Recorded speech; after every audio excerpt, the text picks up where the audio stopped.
He's there. He's there. Oh, okay. Yay! Look at that. So much for sneaking in. You can never guarantee traffic, can you? We'll let Andy catch his breath here for a minute and. Get a tardy.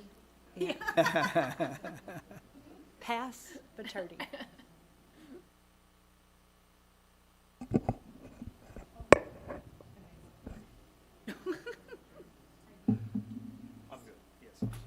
Good evening, everybody, and welcome to tonight's meeting of the Independent School District 721 New Prague Area Schools.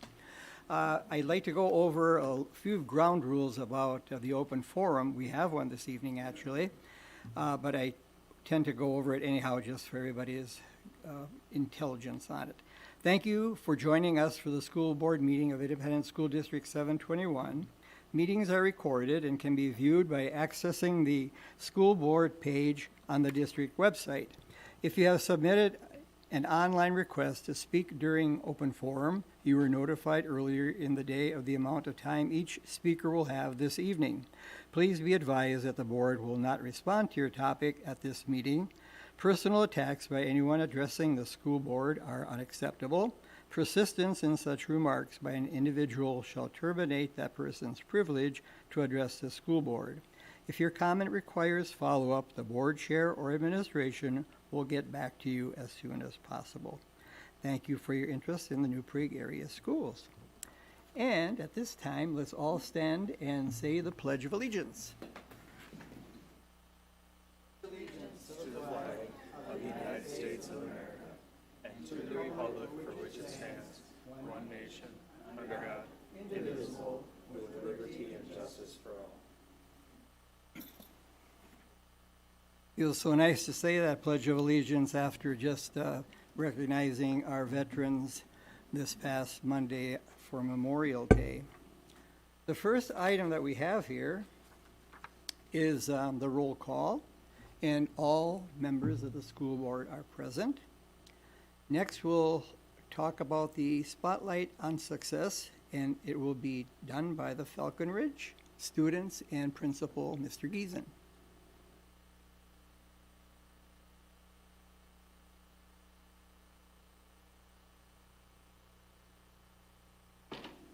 Welcome.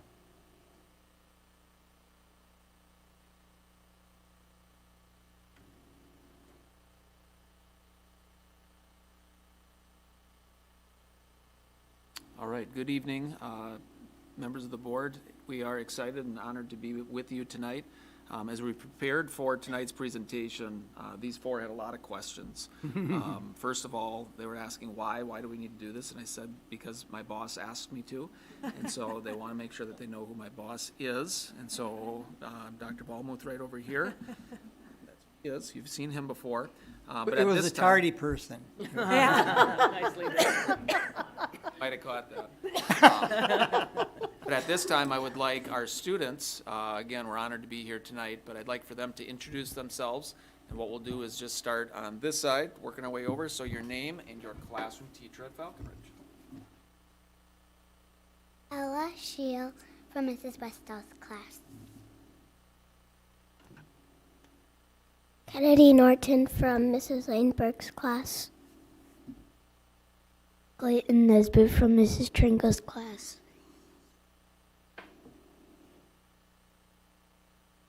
Griffin Grazer from Mrs. McNabb's class.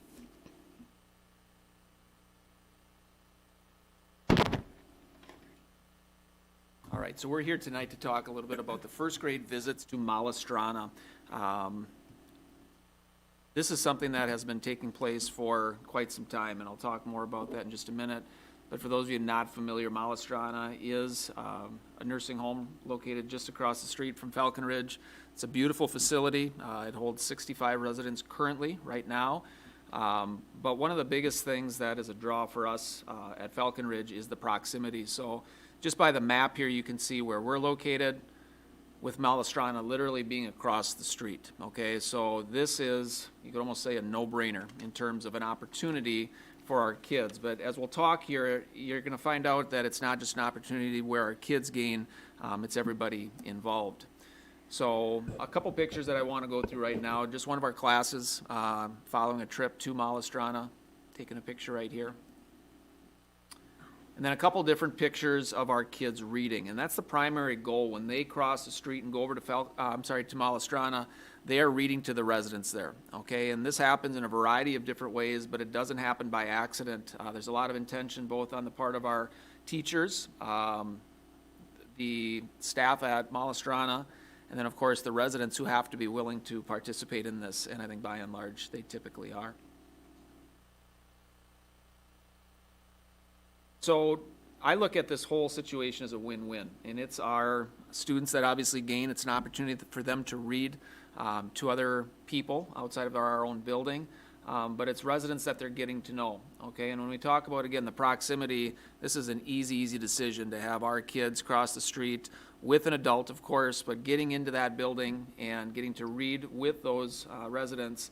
But it wouldn't happen if they weren't interested, okay? And time again, in the times that I visit, those residents are having fun with this as well. The smiles on their faces, and sometimes they might be a little bit sleepy too, but they're out there for a reason. They want to interact with our kids. And what it boils down to so often is the relationships that these kids get to form. And it's been fascinating for me to, just in talking with these guys right here, get to hear how they're calling some of these residents by name, okay? And I think the opposite happens too. The residents get to know the kids, and it's a really neat situation. So definitely, I view it and we view it as a partnership, okay? Something that's lasted and gone on for over 40 years, okay? Which I didn't know until recently, but it stood the test of time in a lot of different ways.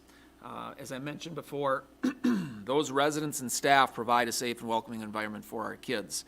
And so they're there to unlock the doors, to move residents to a central location so the kids can read to them. But again, it's our staff, our students, the residents that all are gaining from this experience. So at this time, I'm going to ask our kids just to talk a little bit about some of their favorite parts about their Malistrana visits.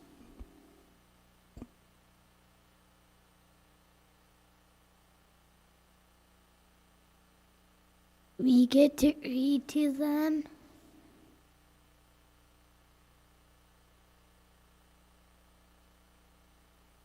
And do they help you sometimes? Do they? Do they read with you sometimes? Yes.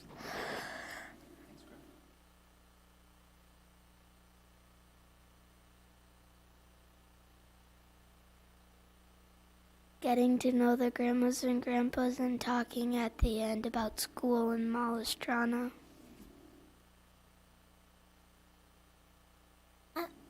Becoming friends with them and getting to know their name.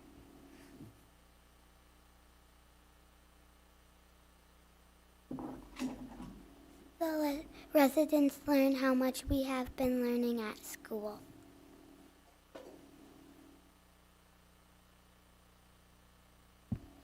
So as you can see, it's a well-rounded type of experience. Again, the kids are going basically once a week, give or take about 30 minutes, 35 minutes for the walkover, time to read, and then gather the things and walk back. There's so many positive things about this experience, and I did have to ask what some of the challenges were, have been over that 40-year time. And with the winter months in Minnesota, crossing the street can sometimes be a bit of a barrier. That staff works with our staff at Falcon Ridge when either the weather is inclement, there's too many sick residents, things like that. And obviously COVID came into play a couple of years ago and limited our ability to go over there, but it also didn't stop our kids in our classrooms from going over there. So they were able to go across the street, actually play in the snow, wave to the residents. And when you think about the impact that that made on those residents, I can't help but think that it was a positive in the end.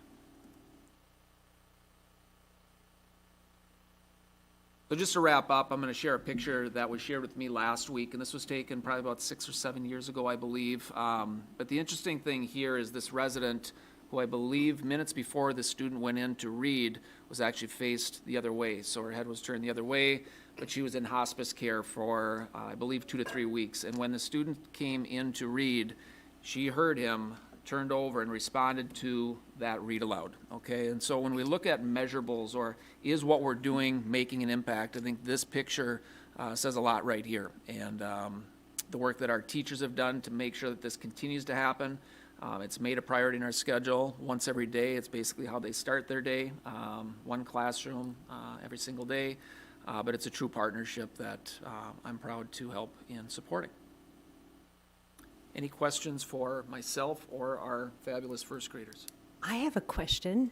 Do any of you have a favorite book that you like to bring that the residents like to hear you read? Or can you think of any favorite books?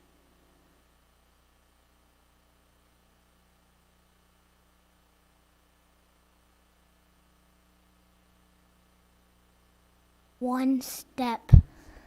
One Step. Good. Go, Gina. What is it called? Go, Gina. Go Gina. Oh, that's great.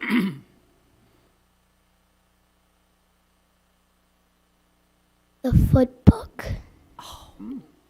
That's a really good book. There's lots of fun rhyming in that book, isn't there? Yeah. Good job.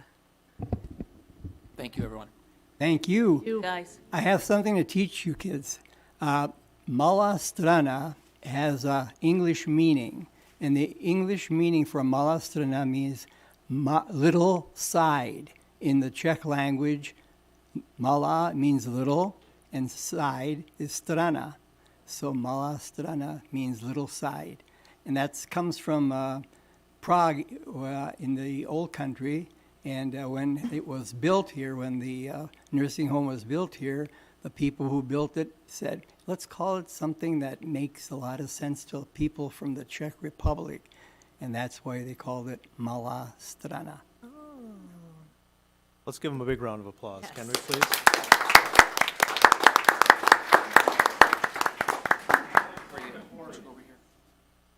Time for summer. You're ready. We get a picture too? No, she says. Get a picture though, okay? Oh, no. Be interactive like that.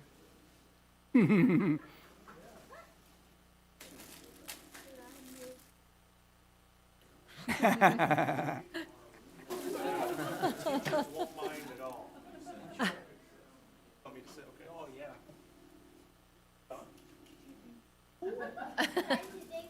Well, you know what? Let's worry about the sticker later. You have to put them on.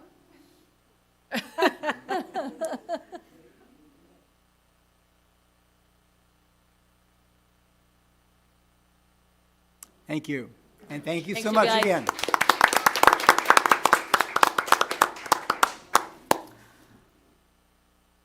Okay, next I would like to have the open forum speaker come forward. Have a seat. You're the only one, but we'll still limit you to 5 minutes. All right. Okay? Introduce yourself and take the floor. Okay, good evening, New Prague School Board and Superintendent. I'm Brian Paulson, resident, taxpayer, and parent of 3 boys in our schools. First, I'd like to thank Ravenstream Principal, Mr. Ingebertson, and my kids' teachers, Ms. Hartman and Ms. Schenecker. They're incredible. They going above and beyond, for sure. But tonight, I'm here to discuss the tax levy. I know that you guys are talking about a lot. I'm concerned about the board's discretionary spending that favors less critical areas over the classrooms and then uses kind of that fear to push for funds. That's my kind of thoughts. As a parent, I want my boys' teachers prioritized and not sidelines for profits or distractions. Last fall, you may remember that this board approved the tax abatement for the 54-unit apartment complex, claiming that it will support teacher housing, and it might add 1 to 4 students. And the developer, if you remember, had actually, in my opinion, started construction, although the city said they didn't. They had the complete foundation dug out.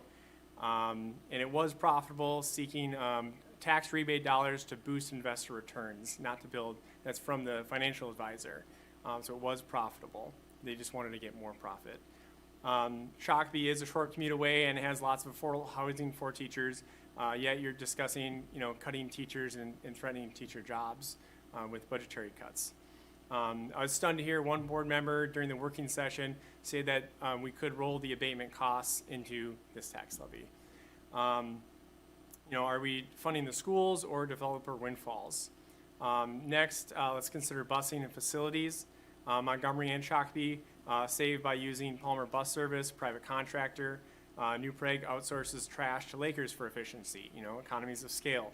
So why not explore busing privatization to protect classrooms? Similarly, changing the bathroom signs from boys and girls to student for gender neutrality. Part of facilities spending, I think, was discretionary expense that we shouldn't be spending when educator jobs are at risk. These divert focus from what I think matters. Most troubling is the levy's pitch. Budget plans to threaten deep cuts if it fails, fewer teachers, bigger classes, and less transportation. Parents like me dread crowded rooms, and teachers face job cuts. With a $1.5 million surplus from last year and reserve funds available, according to the documents, why scare us with cuts? Folding discretionary subsidies into the tax levy while threatening our schools feels like a tactic to force a yes vote and not an honest case for our kids. I urge you to focus on our classrooms, keeping teachers, and supporting students before developer handouts, buses, or discretionary gestures. Explore cost-saving ideas like busing privatization used by our neighbors. Be upfront. Show us that the levy funds our school's core, not hidden giveaways. I want to support our district, but only if it puts our kids first. In closing, our community cherishes its schools. Invest in what matters, our children's education. Not private profits or low priority issues. Thank you for your time. Thank you. Thank you. Next, we'll move on to the approval of the agenda. Do I have a motion to approve the agenda? So moved. Is there a second? Second. It's been moved and seconded. Any comment or question? All in favor signify by saying aye. Aye. Opposed? Item passes. Next, we'll go to the consent agenda. And there was a change in the consent. Dan asked that one of the items, I believe 516 item for the policy will be a standalone, so it was pulled from that. So it'll be item 11.7 at the end of the meeting, so it'll be a standalone. Do I have a motion to approve the consent agenda? So moved. Is there a second? Second. Any comments or questions? If not, all in favor signify by saying aye. Aye. Opposed? Item passes. Next, we'll go to the committee reports. And the first committee report will be Special Education Advisory Council, SEAC, and Southwest Metro. And I will take care of that one. SEAC held its meeting in April, and actually I did make a report of it, but just a little follow-up to that report that I did in April. We held a meeting, and at the meeting we talked about activities such as graduation activities for the students that are in the special needs programs. We talked about summer programs, recreation and enrichment, and also extended school year and transition programs also.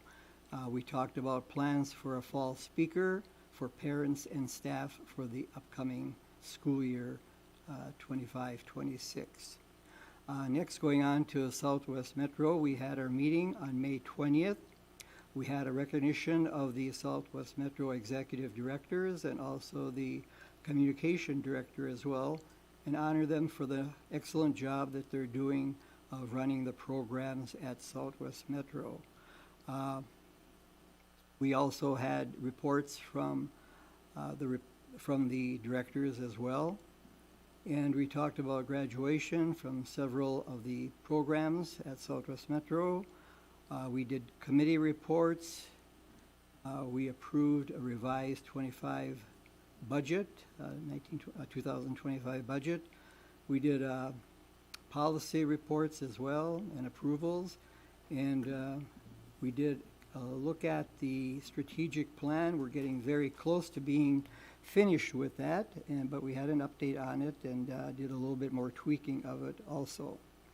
Then we also talked about the upcoming discussion that has to do with the superintendent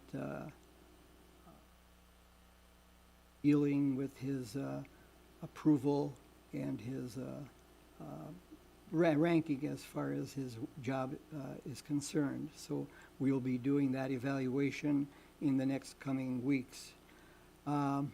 We had a closed session, and at that closed session, we talked about teacher negotiation plans.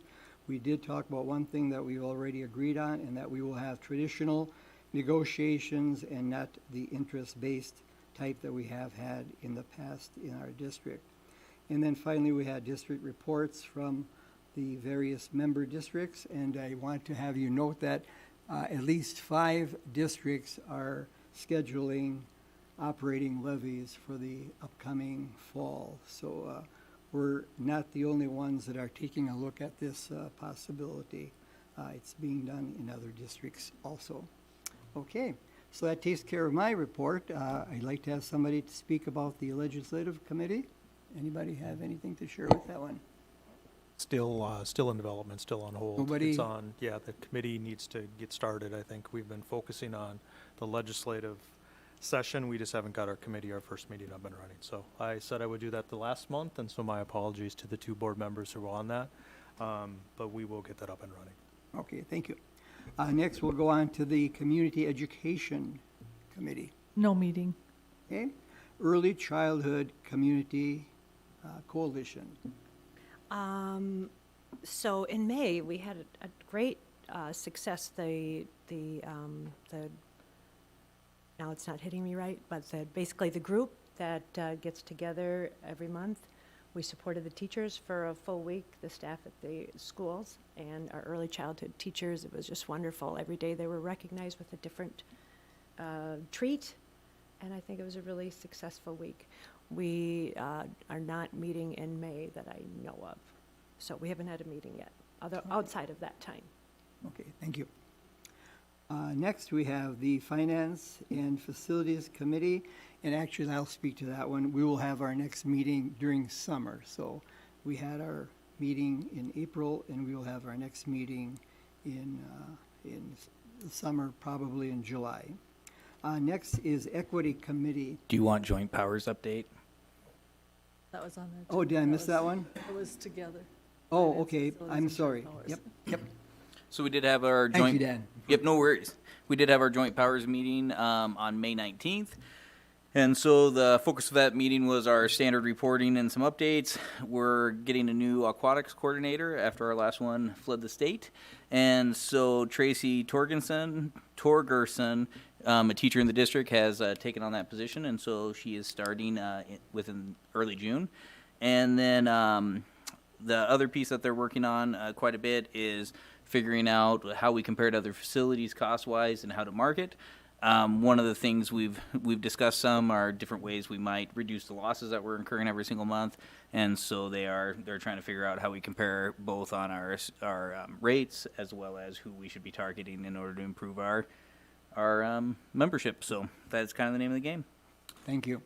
Next, we have Equity Committee, and we had no meeting, but I did want to remind the board that on June 16th, there will be an equity inclusion workshop held at Lakeville South. It'll be an all-day affair, and I'll get the information to you as soon as I get the information to share so you can register for it if you're interested in attending that. Okay? And District Advisory Committee. The last meeting was in April, so we won't meet again until school starts.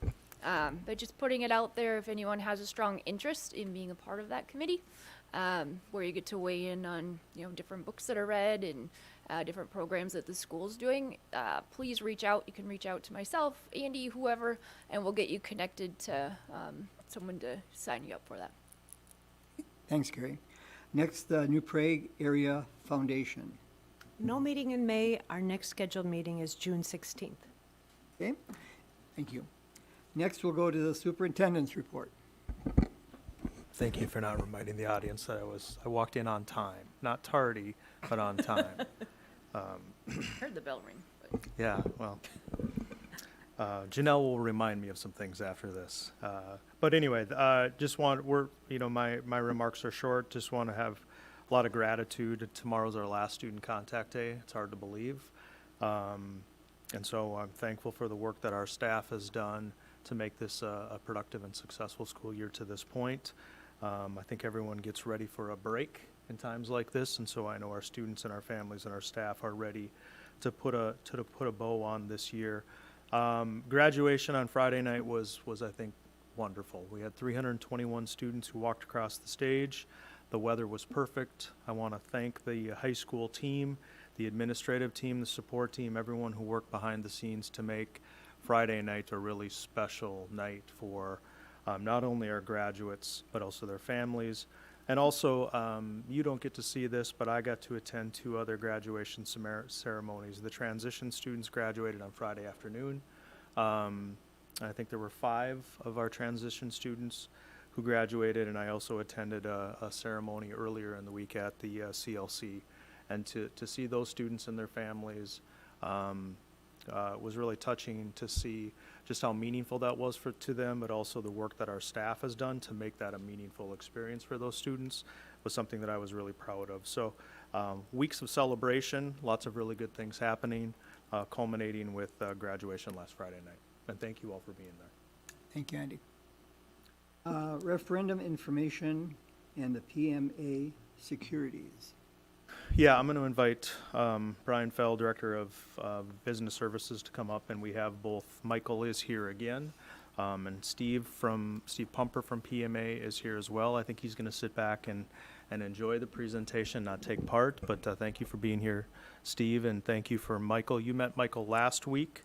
Just to kind of frame this up for you, this presentation has a little bit more detail based on as we get closer to that decision point. Again, I've given 3 options for you all to consider.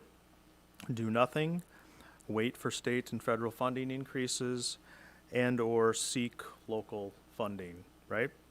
And so tonight, PMA is gonna be here to go into more detail. I'd ask you again at the end if you have other information that you need, and our timeline stays pretty consistent. We hope to have the community survey results back by the end of this week, early next week. At our January work session, Peter Leatherman will be here to go through those results with you. I'll try to, January. I'm in June, June, excuse me. Big breath. You're okay. June. Peter Leatherman will be here. It's at 5 o'clock. Note the time change to accommodate his schedule. So that'll be at 5 o'clock. I think that is on June 9th. Yes. And then ultimately a final decision in June, if at all possible. But again, after tonight's presentation, I would ask you for any other information that you would like me to provide you as you work to make an informed decision on behalf of the community. Thank you. Okay, Brian? I'd like to welcome back Michael, and as Andy had mentioned, Steve is here as well, and nothing more to add really than what Dr. Volmuth said, and so we'll turn it over here to Michael and let him present. Thanks, Brian. Good evening, everyone. Happy to be back again after our conversation last week. So from some of the questions and comments by the school board, I've added a few elements to the presentation. Same things that you saw last week are also in here, kind of in review with some additional detail to go through again. I'm going to skip past the introduction to PMA that we provided the last time. We work with school districts across the state on these kinds of issues. The goal here, the point here is to kind of give you some of the foundational knowledge as you consider making a decision about whether or not this is the right time to let your community offer their input in terms of supporting additional funding for the school district in the form of both operating funds and or funding for a bond issue that is restricted required for facilities improvements.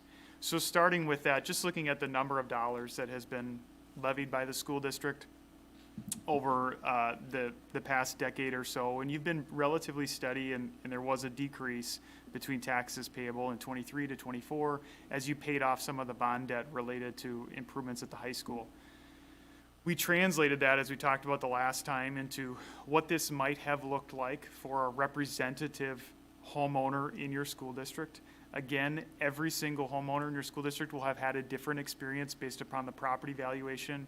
We're trying to be as fair as we can by showing that property value growing over this period of time from $272,000 up to $400,000 today, which is a $400,000 home is roughly an average home in your school district, although you do have a wide variety of values of homes across your district. So the taxes over this period of time, and then we're talking about just school taxes, were relatively steady between 2018 and 2023, right around $1,500 per year for this home on either side of that. And then there was a reduction of about $150 as that bond debt paid off. And you've been pretty steady these last 2 years in terms of what that has looked like. So it's been some time since the taxes were increased here for your taxpayers going into this kind of request. When we talk about the building blocks of the taxes, I think it's important for the school board to understand there are parts of your tax levy that have already been authorized by the voters, and parts of your tax levy that are under school board discretion for levy based upon statutory authority that you have. The voter-approved operating referendum that you have in place right now for a $400,000 house, kind of starting from the bottom up on this chart, is $118 per year. Your other taxes for local optional equity and transition revenues, which are all it's a significant tax levy component supporting your general fund, is $424. The bond debt that you have outstanding for prior voter authorized building projects is at $558. You have $48 for board approved debt, which we'll talk about that in detail. So those are bond issues that you have entered into under the board's authority without asking voters. So there are limited things that you can do for that. And then all of the other levies within your tax levy are $185, and there's many formulas in that, but that's those are all board approved items to make up that $1,333 for a $400,000 house. And then we put this in comparison for a $400,000 home for some comparable communities that are surrounding you, and what your tax levy looks like as you look at those others. And there are some differences when you compare yourself to other school districts. Again, we're only looking at the school district tax levy here and not the other city, county, other property tax levies that would be on any individual property. So as we get into kind of talking about the operating referendum component, starting with the base of you do have a voter-approved operating referendum that's currently in place. It's just shy of $250 per pupil, and it amounts to about $1 million per year for your general fund. So without that voter support, you would have $1 million less to work with within your general operating budget for the school district. We looked at this in detail last time, what the actual question was posed to voters back in 2017 when this was successfully passed with a 59% approval. And there was a question about what was the tax increase at that time for the additional $100. And so we looked at that, and it was a $52 increase on a $250,000 home back in 2018. So back then, $250,000 had been closer to average, whereas today we're closer to that $400,000 increase. But again, we looked at you went from $146 to $246 at that time, so it was an increase of $100 per pupil. Now, this is a common trend, as the chair mentioned. You're not the only school district that's having very similar discussions right now about operating referendums. And unfortunately, the way that state funding has gone, it has become an ever increasingly important revenue source for school districts to get voter-approved funding for operating referendums. Here's some of the statistics that support that statement as being accurate. 72% of school districts have a voter-approved referendum.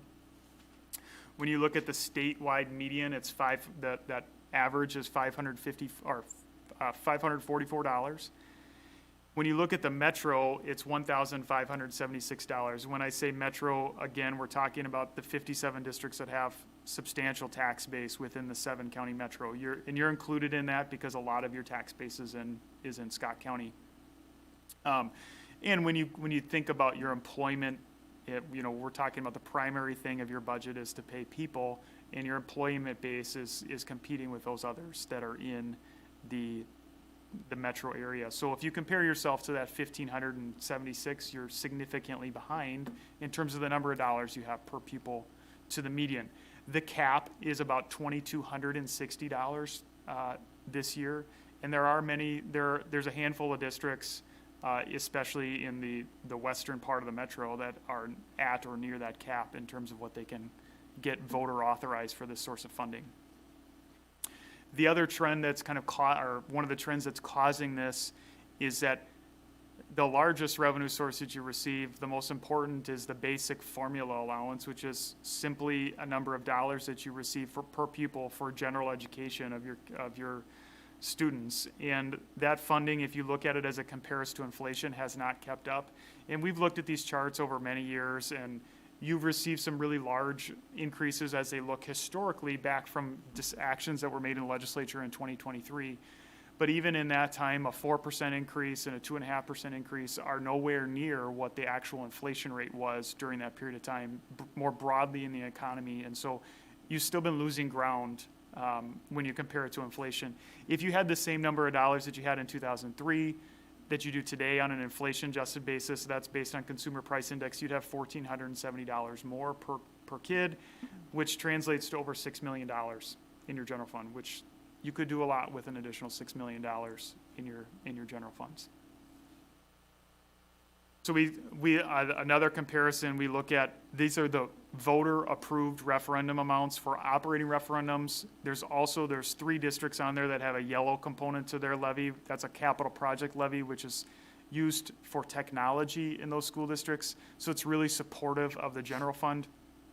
And you can see that there's a pretty wide discrepancy here between the districts in terms of number of dollars per kid that you have available to fund the school district operations. And I know that there are some of the districts on this particular chart are certainly going to be out this fall seeking additional funding, just from the conversations that we've been a part of. So here's a new piece of information, kind of layering in what does the tax impact look like for taxpayers. And this is setting you up for, some of this information was provided to the company that is doing your community survey so that they had information. And so this is helping you build to understand what that means, or the ask that was out there. If your referendum increased by $510 per pupil, it would generate about $2 million a year. On a $400,000 house, that would be that $247 or $20.62 per month of a tax increase on that $400,000 house. If you went up to that $3 million of new revenue, it's about $31 per month. And these are in line with they're similar to the ask that was made in the fall of 2023. So at that time, you were asking for about an additional $2 million on a $350,000 house that was in the $19 per month range. And the reason, so this is showing $18 per month on a $350, your tax base has grown some over the last couple of years, which is the primary difference there. So these are, it's definitely a significant tax impact to be considered here. But, to kind of place this back in context, that $510 added to the 246 that you have now would put you at about 756, which is still roughly half of the median for the Twin Cities metro area. Okay, so you definitely would not be on the high end of the districts that you're competing with in terms of your labor force as a school district with this kind of scenario A option.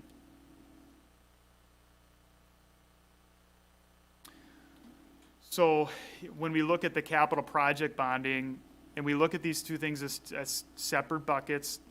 If you put them on the ballot, they would be separate questions, and they are restricted, in different ways. The operating funds can be used for general operations of the school district. These capital project funds, if you put a bond out there, are required to be spent on the capital projects that you identify and put together a plan for that will ultimately be sent to the state if you choose to proceed forward for the capital project bonding. We looked at this last week, but your current bonds that you have outstanding that are from prior voter approvals extend out through 2036. So you have about 10 years left on those, of making tax levies left on those payments going forward. And then if nothing else is added, there would be that $558 that we looked at earlier on your tax levy for that $400,000 house that would go away, as that kind of drops off if nothing else happens. So we talked about this kind of some of the history of the trend line of the bonding for the school district. And if you look over the last 20 plus years, there was really two periods of really significant investment in your school facilities, about 10 years apart, and we're about 10 years on. So if you kind of think about it, every 10 year of reinvesting in the facilities, in 2004 and 5, you put about $53 million into your buildings, which in 2025 dollars equates to about $88 million on an inflation-adjusted basis. In 2015, there was a voter-approved ask for a $57 million project, which coming forward is about $77 million in 2025 dollars. And then there was two smaller projects that were done, those two other blue, the capital facilities bonds and the facility maintenance bond. Those are types of bonds that were done under board authority. So the capital facility bond was to improve the field complex, and the facility maintenance bond, as it suggests, were maintenance projects that the board completed back in 2018. And so you've had this kind of 10-year period of time. Now, the request that is likely to come before you on this is nowhere near in terms of scope of what you've done in the past. I know you've heard many presentations about enrollment and how it affects budgets. It also impacts facility space needs, enrollment. And so these past requests have all been related to expanding your spaces, new space. There's been some maintenance things in there too, but that's part of the reason they were as large as they were at that time. And so the question that, one of the fundamental foundational questions that the school board has to ask is, what's the right amount, what's the fair amount for us to ask our community to weigh in on, to invest in the facilities today, to make sure that we have good facilities today and tomorrow to support the needs of our kids and the overall community.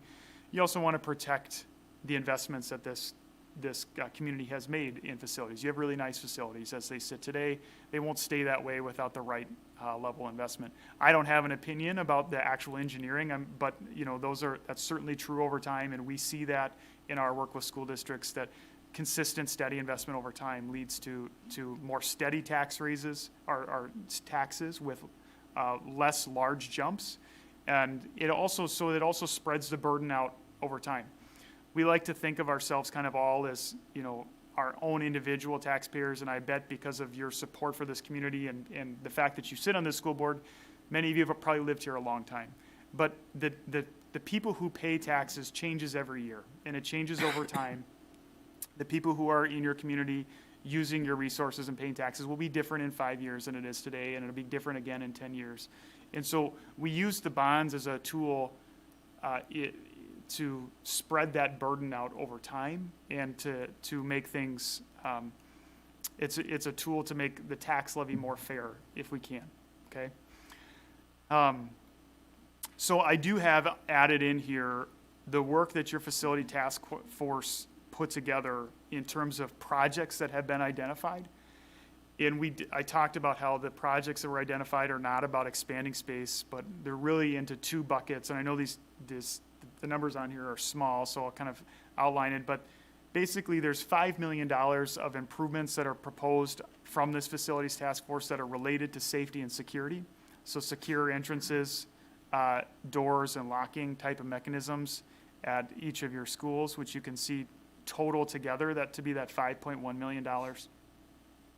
And then there is a list of other items on here which are all maintenance infrastructure type issues related to, there's plumbing on here, there's HVAC, some significant costs for roofing, there's some parking lot work in here. So these are pretty straightforward infrastructure type improvements that have come out of your facilities task force for a total of about $20 million within that maintenance bucket of projects. So 25 million total is what came out of there. Again, we're not talking about 75 to $80 million in terms of scope, similar to what has been considered by the community in the past, but to really maintain what you have and to take seriously some of the security concerns that have been identified within your schools. So we also have identified here some tax impacts related to the bond. And these are, scenario A is a $20 million project and scenario B is a $30 million bond project. Both of these assume that they're paid off over 20 years. And on that $400,000 house, it's $14 a month for that $20 million or $21 a month for $30 million. And you can see one difference with the bond compared to the operating referendum is there's some significant difference between the type of property in terms of how the tax gets paid and levied. That's all based on state statute. It's not a choice that this board gets to make, but there is some changes there. So we have it listed out by residential, commercial, and then agricultural property. One of the things that the board will have to consider, those tax impacts that I showed you, that's what was provided as a part of the community survey, assumes that we just use level payments for 20 years. And this is kind of analogous to how you would typically think about a mortgage being the same principal and interest payment every month for 15 or 20 or 30 years, depending upon how that's set up. We have some flexibility when we issue a bond of how we approach that. In the past, when you have done this as a school district, you have chosen to make interest-only payments until some of your old bonds have paid off in order to reduce the tax impact amount. And so that this $165 amount that I showed you on slide 21 could be something under $100 if we reduce the payments early on in order to manage the tax impact. And that's going to be a choice that the board is going to have to consider.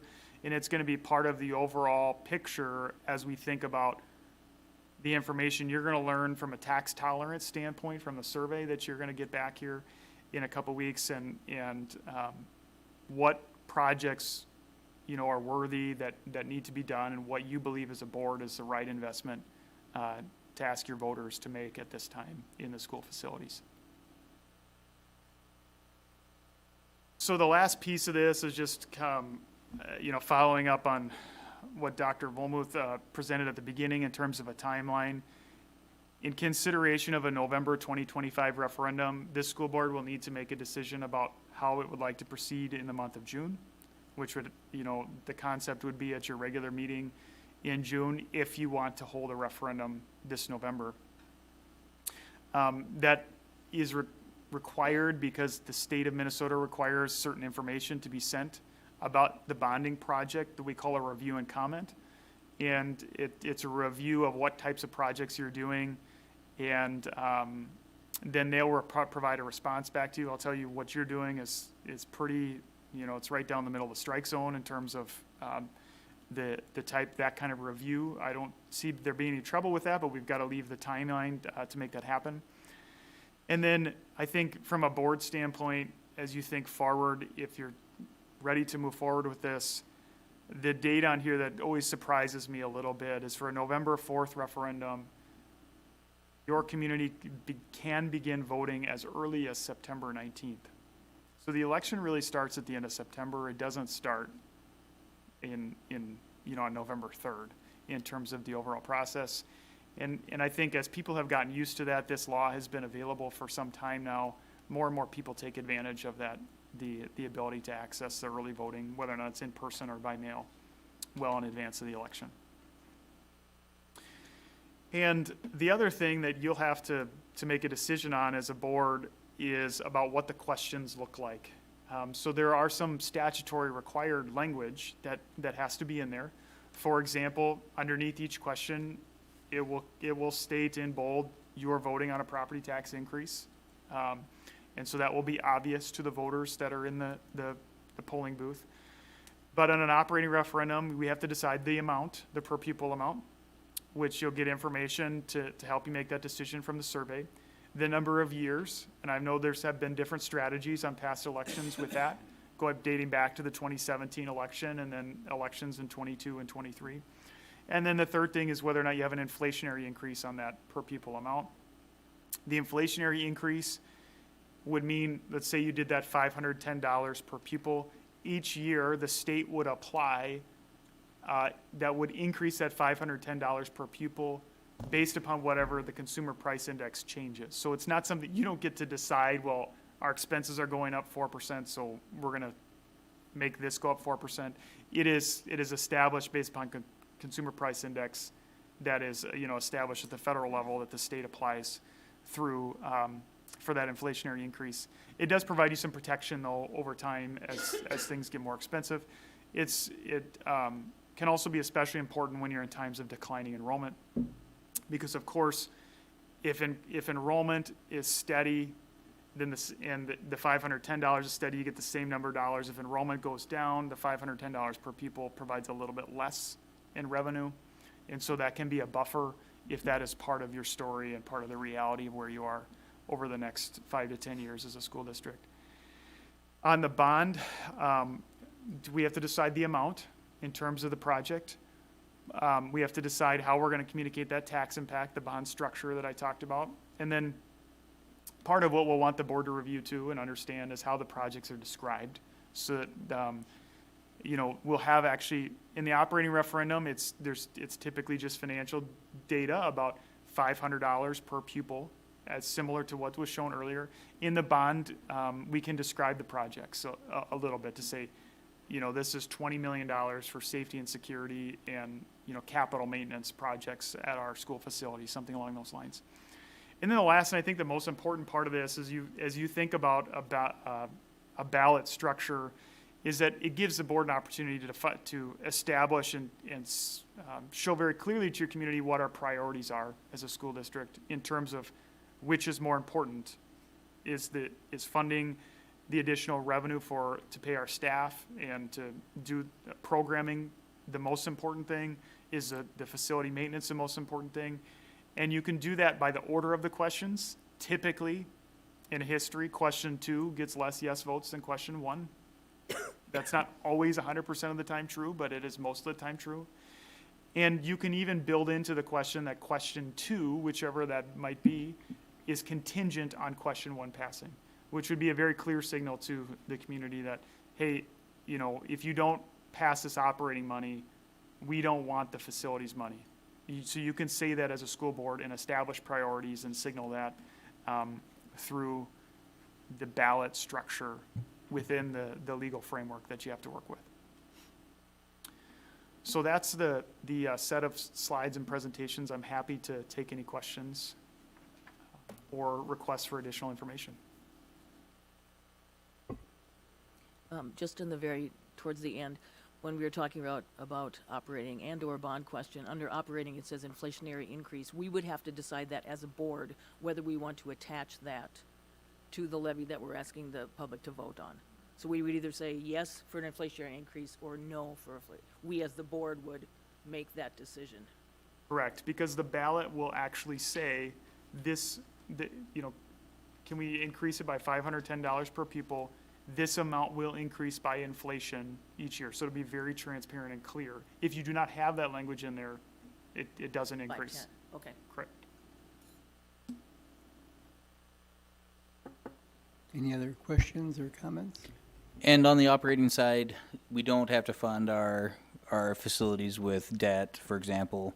We can just levy money to set aside a specific amount on an annual basis for our capital projects. Is that a fair assessment that we could go to the public for that?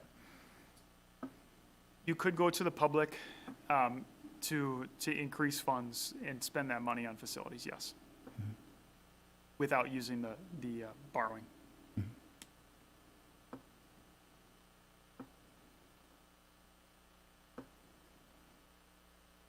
I know I shared this with Mike and my board members last time we had the work session, but the point that he was making in terms of having it be something that every so often has to be done really registers with me. And I brought up my example of the fact that I was able to start my high school career in a brand new high school that the school board at that time felt was necessary, and it was necessary because our facilities were old, they needed upgrading, and they could have passed it on to another set of board members or another set of taxpayers or whatever, but they didn't. They took it upon themselves to say, we're going to build a good facility and we're going to build this educational facility that will last for a lot of years and provide a lot of service.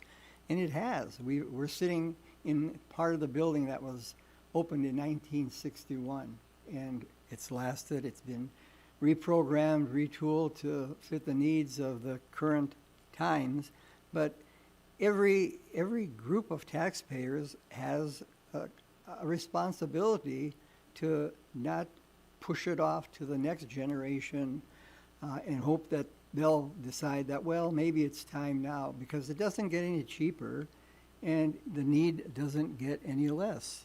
So we have this opportunity at this time as a board to say, you know, maybe it's our turn here right now that we've got to look at this because we need the upgrade in facilities, and we also need the upgrade in terms of support for our educational program. And without that type of mentality, we lose the edge that we've had. You know, we've had a surplus of kids coming to our district from other districts. And now you don't do a facility just hoping that, you know, you'll attract all these kids from other people and, you know, take their students away from them. But it's something that's out there, and people have the choice of saying, you know, our school district that we live in is a good district, but geez, if we can get our kids into New Prague through open enrollment, they'll have this much better of a facility, or they'll have that much better of a program. And basically that's the kind of mentality that we have to look at. We have to provide the best educational facility and the best educational program that we can afford.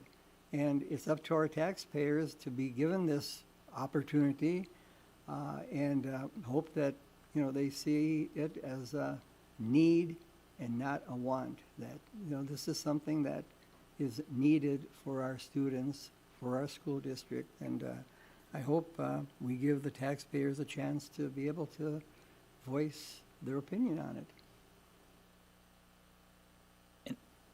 Go ahead. Well, I was just going to say, for the statistics, you had mentioned the second question sometimes doesn't pass, that stuff. Do you have like a set of statistics that talks about off-year elections, on-year elections, what passed, what didn't, kind of across the neighboring school districts? Yes, and there's a long history of, and you know, you can kind of get into these conversations with sort of political consultant-minded people about that, whether or not you're on an on-year or off-year election can depend upon where you are. Sure. And but historically, it's clear that operating referendums on a statewide basis do better in odd-numbered years than they do in even-numbered years when there's lower voter turnout. But that's not true everywhere, and I'm not sure that necessarily that would be true here specifically. Some of that has to do with some communities vary in turnout really significantly between, you know, a governor or presidential election and an off-year election like we're talking about here. And some communities have high voter turnout no matter what, because you have a really engaged community base. But it overall, the trend is that it's a little bit higher success rate for these questions in odd year. And I can send the specific statistics to back that up. I'll provide those that can be passed on to the board. And if you had specific questions, if I may, I think that's a really good question for Peter Leatherman when he comes, because he has all that information. So if you wanted specific detail, we'd be able to get that for you. Perfect. And I think too, in response to your point, Denny, I think we need to figure out how to show the voters the need. I think in the last 2 years or the last 2 elections, it's been very much a want, and I don't think they understood, and we're not on board. So it's gonna also take this, how are we going to market this in a very short amount of time? And how are we gonna change that from the 2 that failed before? For sure. You know, one benefit that we've had in this district is our communication has been extremely open and transparent. And I know sometimes the public feel that that's not the case, but as a parent in the district and a resident and now on the board, we have had that benefit. And I don't know if people really understand the gravity of us being in the bottom 4% of our taxpayer recipient dollars. That if this levy doesn't pass, there will be cuts in the classroom. It's likely going to happen. We don't want that to happen. Our hand's going to be forced, likely that way. And also with regard to the facility maintenance, again, an issue of gravity here that it's not as if we can not repair and maintain our buildings. It will likely become a larger sum of money that will be due in the future if we don't maintain as we move along. And so I agree with Carrie. There's got to be a way that we can communicate this to the public so that people feel that they're well educated. There's nothing hidden here. Nobody's padding any pockets. Nobody's making any money. There's not money being misspent, so to speak. So it's got to pass. And we've been a district that has operated on a need and not a want basis. And in truth, sometimes I wonder if that has put us into a vulnerable position. So I appreciate that, and I run conservative as well.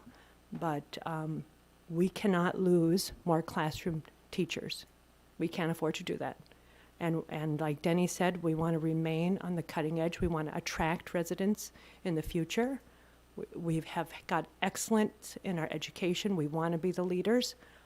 We're not going to be able to do that with a guarantee if we don't get this to move through. So I do really also feel that we need to be able to communicate with our public the need of this and have opportunity for them to have discussion with us so that we can provide education to people. So thank you for being so thorough, and it is very transparent where we're at in comparison with others, and I appreciate that. And the other part is that all of us are taxpayers here at the board here, in one way or another. We're not doing something that's going to decrease our taxes. We're of the mind that this is important, and it's important because it's the right thing to do. Mm-hmm.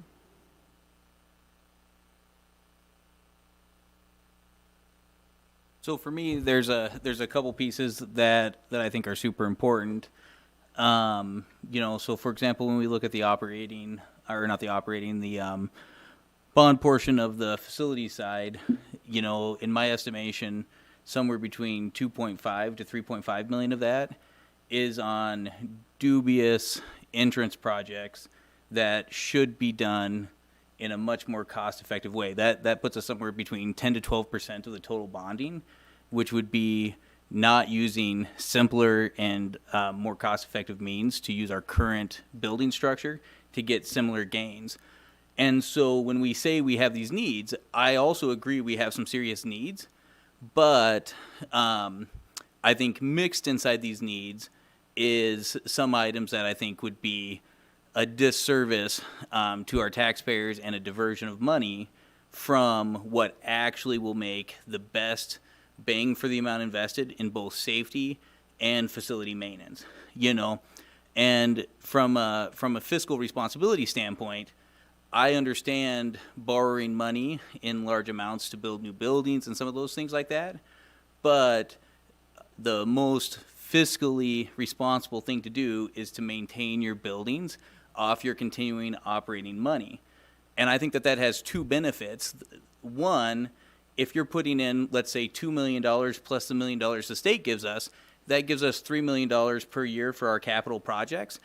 The $2 million we would put in would allow us to do some new changes and things like that. The $1 million the state gives us is purely maintenance and repair side, and we pay less in interest, and we also make it less likely that we have to look at and evaluate our projects a little harder, where it's very easy to let $3 million slip in for insurance changes that are questionable when you have a $25 or $30 million pool.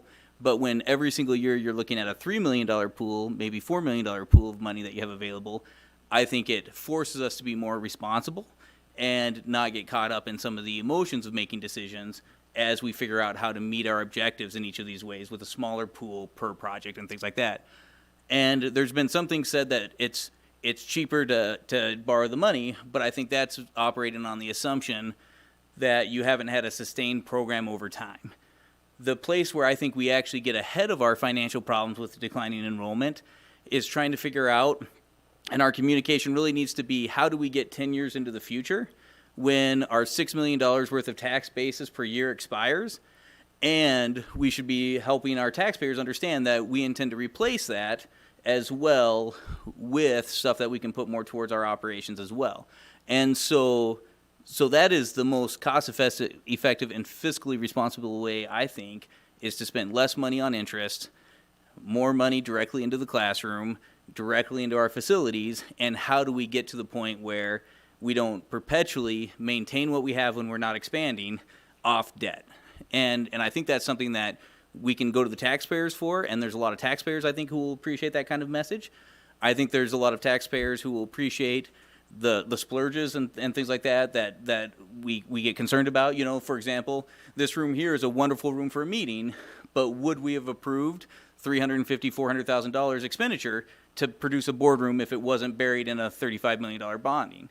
And we might be using some of our other facilities with higher utilization, more effectiveness, rather than redirecting the money in those ways. And so I think that's an important and powerful piece to sell. The second piece is, oftentimes we say our community doesn't understand the need, doesn't understand why we want it, and I think that sells the members of our community short. I think our community, there are parts of it that are frustrated with our school district, and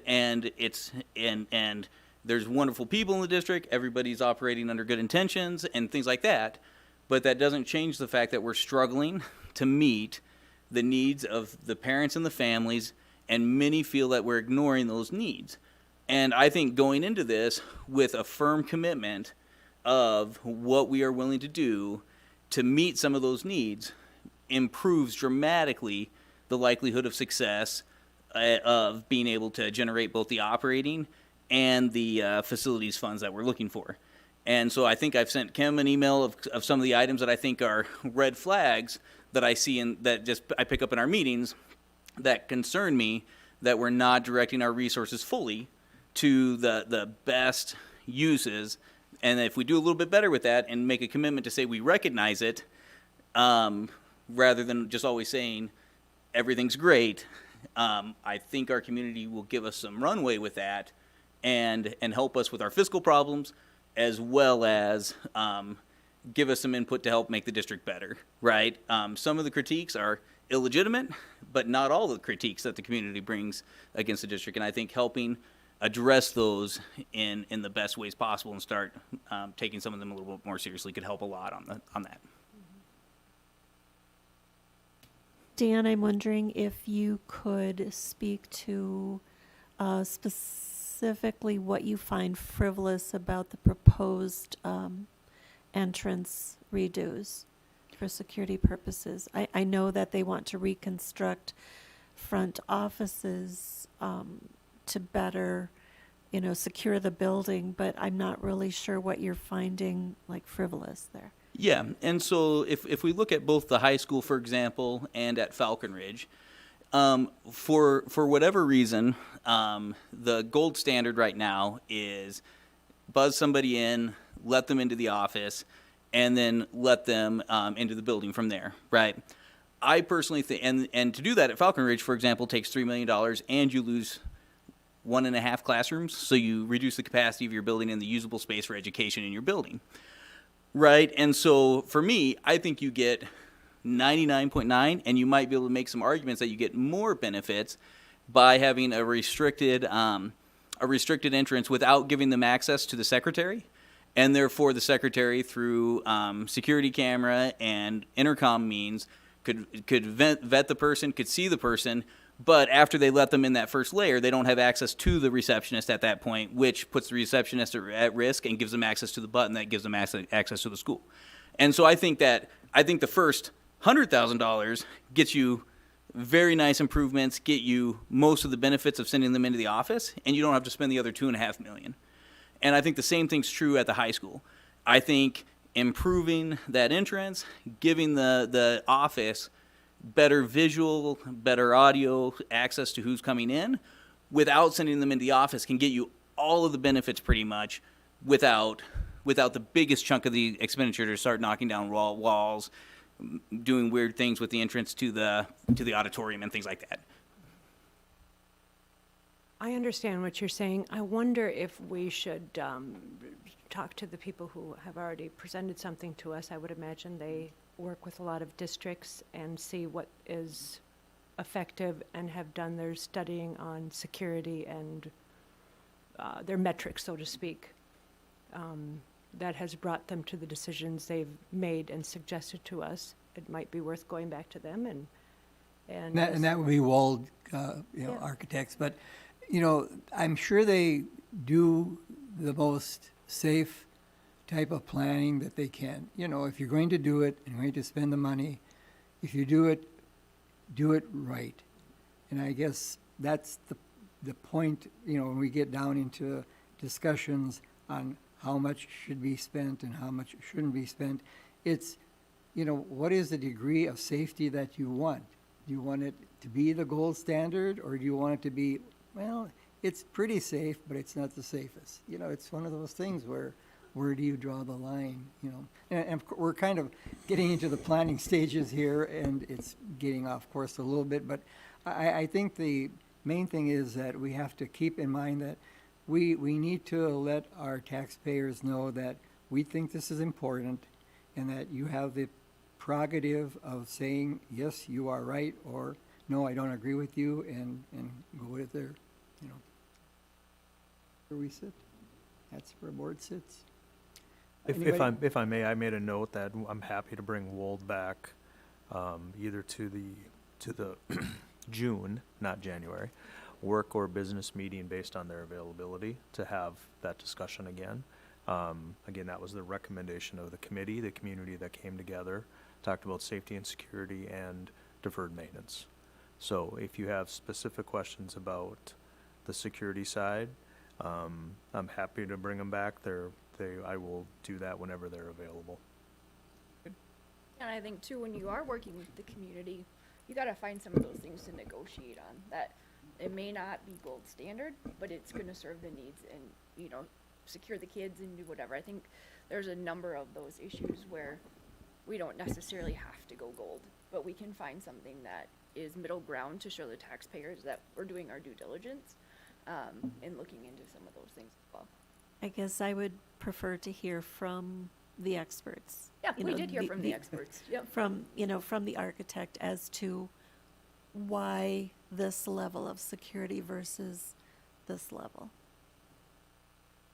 Again, and I can happy to bring them back. Our recommendation was based on the committee's work and the input of the so-called experts who do this work. So we can bring it back, and you have specific questions, you can ask them that. Thank you. Michael, thank you for your presentation, and we hope we'll be talking to you again soon. Thank you. And now I'll turn it over to Brian to continue the work on the projected actual budget for 26.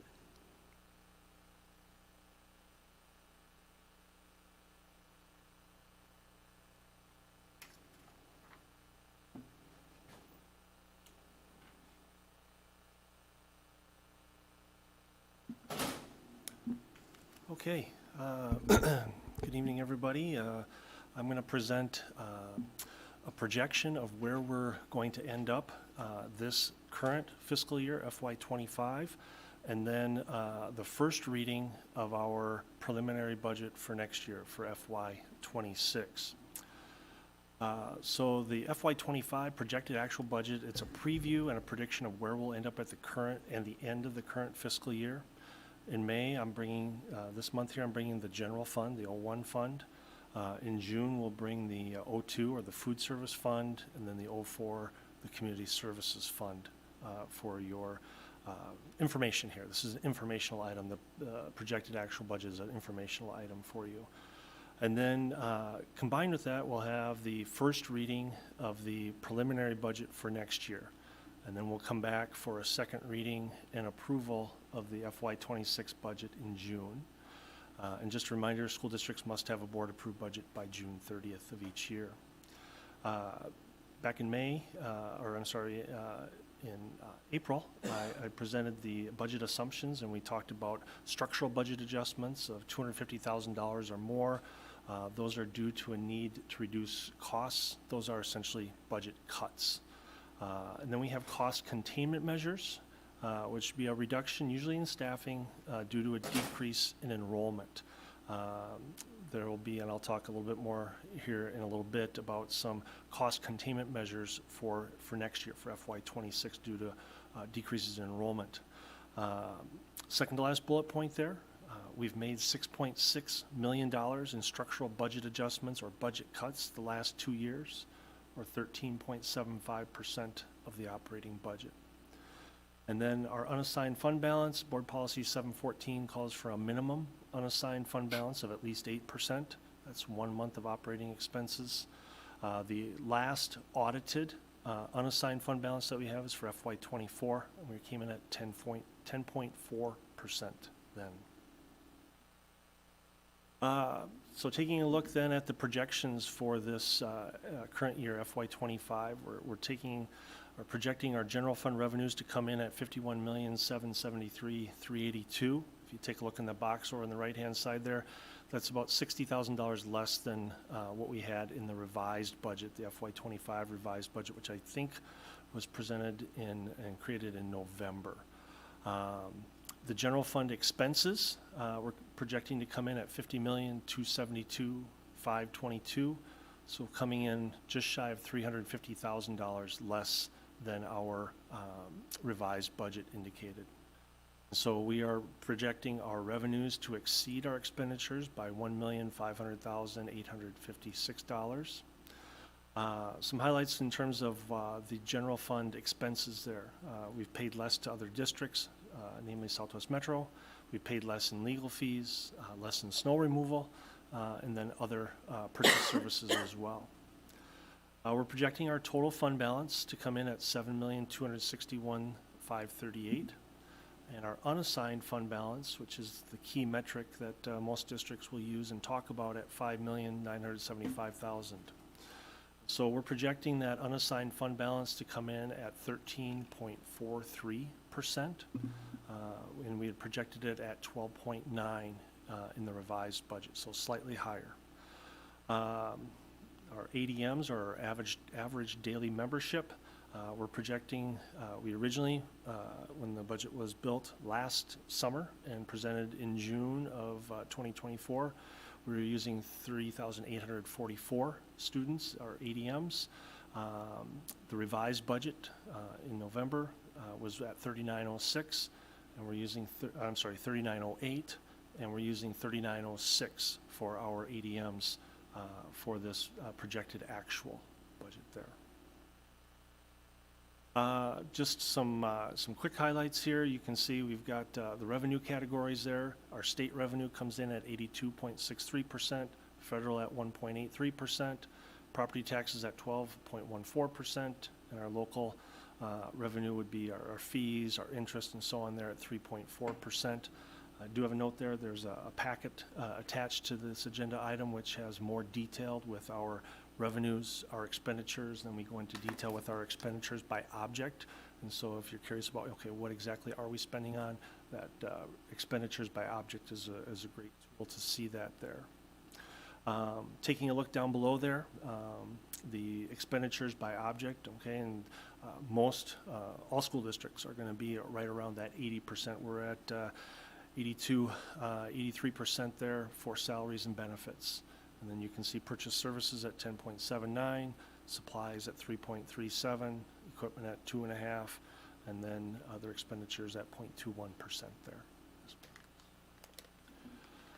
Then, moving on to the preliminary budget for FY26. This will be the first reading of that. We'll come back again. We'll continue to fine-tune the budget throughout the next month here, working primarily on our building allocations, primarily on our capital budget, and our long-term facilities maintenance budgets. We're going to use 3820 as our ADM for our enrollment for FY26. That's a decrease of 86 students from this FY25 projected actual. The cost containment measures that I had alluded to earlier, negative 8.5 FTE, or reducing by 8.5 FTE at the elementary level.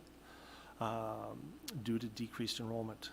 Again, we had talked about that at the April meeting. We are looking to add 2 ADSIS positions. Those are interventionist type positions. State funding covers an additional state funding covers about 50% of the cost of those positions there. So there's an offset. And so we're looking at a net decrease of 6.5 FTE. Resulting in cost containment savings of about $520,000 for next year's budget. The formula increase for the general education formula is slated right now to be at 2.74%. You can see I put an asterisk behind that because we don't have an education bill yet from the legislature, and so that is one of those things that could potentially change between the first reading and the second reading. Included in this budget, we had talked about the purchase of 3 new school buses at about $145,000 each, totaling $435,000. And again, the purchase of those has been delayed 2 years due to the prior budget cuts. Looking at the purchase of 3 new driver's education cars, 2 from the general fund. This is the first reading of the 01 of the general fund budget, and then we would purchase one of those from the community ed or the 04 fund.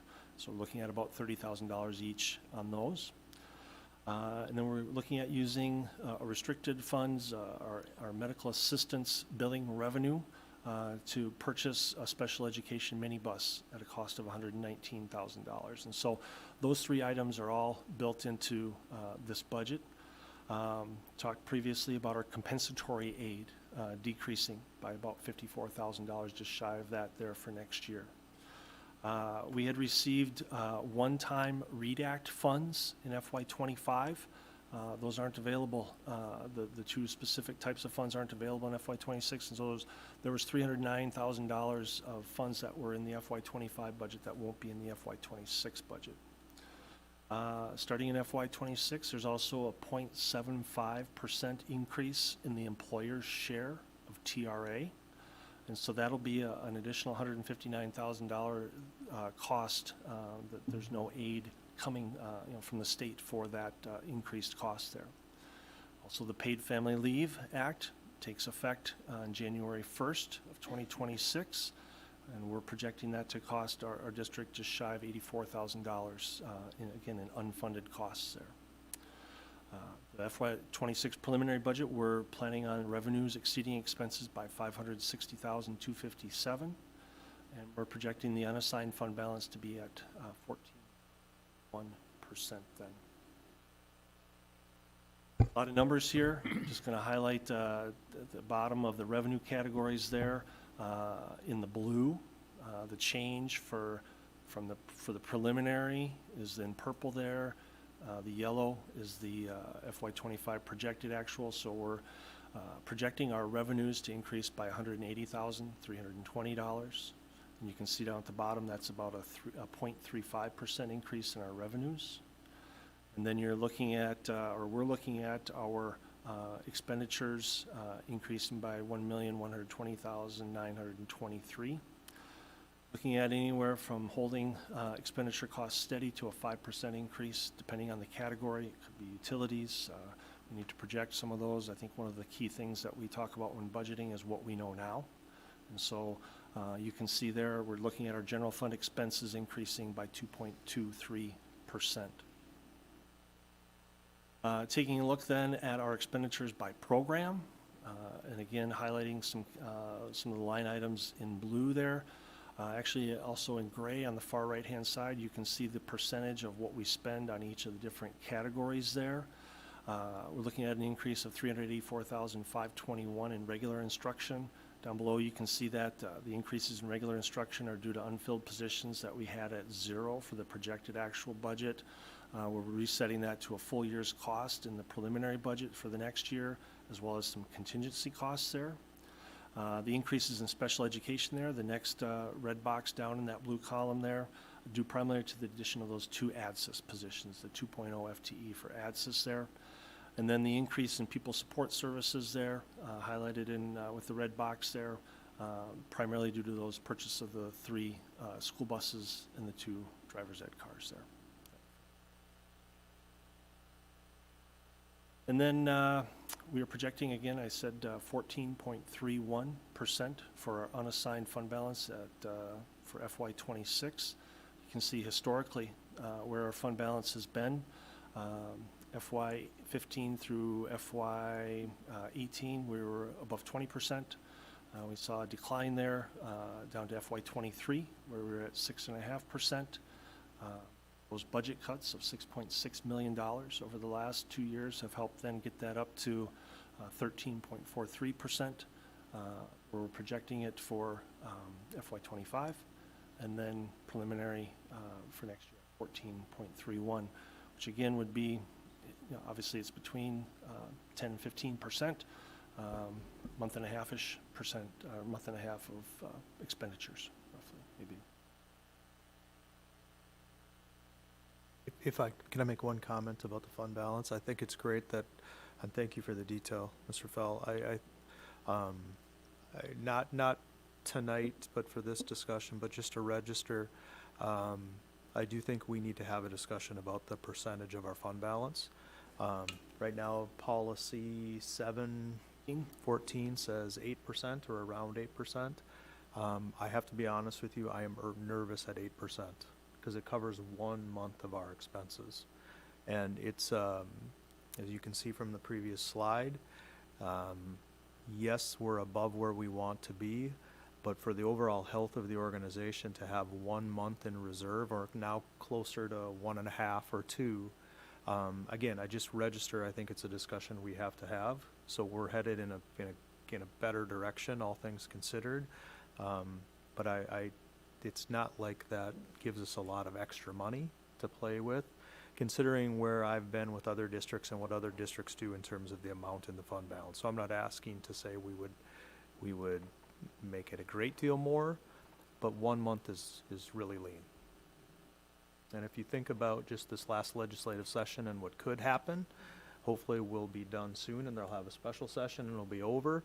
But there have been years where districts haven't got their regular scheduled payments, so meeting payroll becomes a challenge. Again, I don't think we're headed there, but those are things that Brian and I, in our deepest, darkest moments in my office, talk about. What would we do if we were faced with a situation like that? Again, not to happen in the immediate future, but things that I think we need to be planful for. So just something for future discussion. And Brian, am I right in saying that a healthy fund balance also influences our amount of money that we spend on borrowing as well? In other words, your interest rate that you borrow at is impacted by your fund balance. Credit rating, yeah, have an impact on that. I want to call out and say thank you for the object level budget. I appreciate that. And just to point out to anybody listening or watching, I mean, it's broken down in quite a bit of detail out there. So as we move forward, we are adding transparency to it, and I hope that people can see that and take a look. Appreciate it. I have a really sorry, I have a really random question for you. So the 3 buses that are scheduled to be purchased, they're replacing buses, correct? Okay, not adding Yeah. to the fleet. Yeah, yes. So what becomes of the retired buses? Elko Speedway. Craig Most could talk in better detail than I can, but Okay. I think we hang on to them and Really? we Parts? part them out. So if we need a seat Sure. or other various bus parts, oftentimes we'll go to fired buses, for lack of a better term. Mr. Call and I were having a side conversation. It was my fault, so forgive me. But the question was around what do we do with the old buses? I think that's exactly it. I can ask some more questions, but really it's the value that they have, and there's not a lot of value for them in the open market once Right, and I we've- think, yeah, I think that, to echo that, I think they've looked at in the past, and again, I've been here There's 5 no months, point but in I trying to think they've looked at, okay, does it make more sense to hang on to it or to try to sell it? Okay. And financially, it just has not made sense. Okay, thank you. And we always want to have a few buses in reserve, right? So Oh, as the older buses, for sure. those reserve buses are then retired. Yeah. This refreshes our reserve fund, but if you have specific questions, I can get that to you.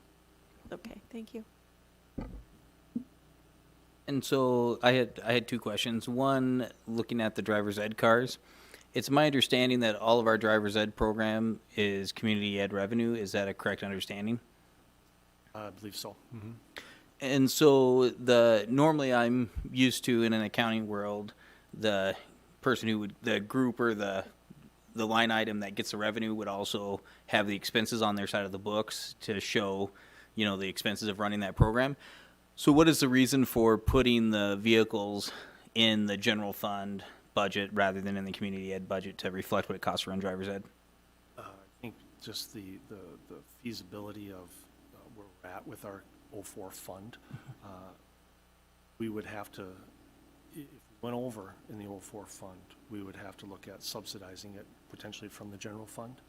And so this would be a way to help minimize the loss, so to speak, on that side. And so if the expenses are moved into our general fund anyway, I would understand that as we're already subsidizing the 04 fund directly. So what does it hurt us from having the accurate representation of the expenses in that 04 fund, and whether we have to do a temporary, I don't know if you can loan funds or whether you can treat it as a transfer, because when you get to the line item budget, being able to see the vehicles all in one place in the same line item is helpful. Logic in that, absolutely. Yeah, we can look into that for next reading, yep. And then my second question was, I understand fund balance to be book cash. Is that an accurate understanding of it's what's not promised or allocated, but not necessarily what we have in our checking account? Is that a fair?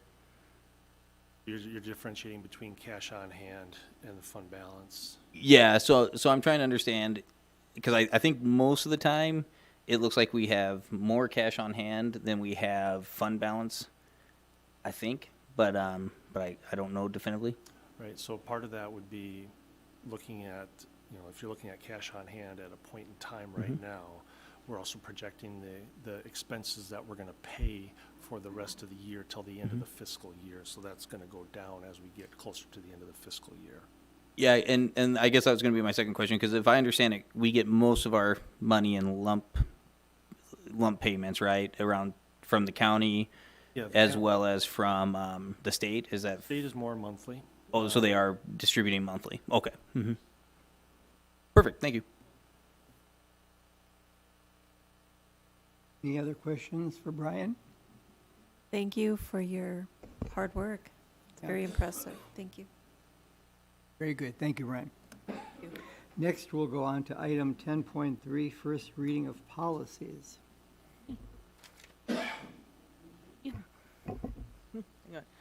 We have 2 policies that we're looking at. One has a form that goes with it. So the first one is Policy 413, Harassment and Violence.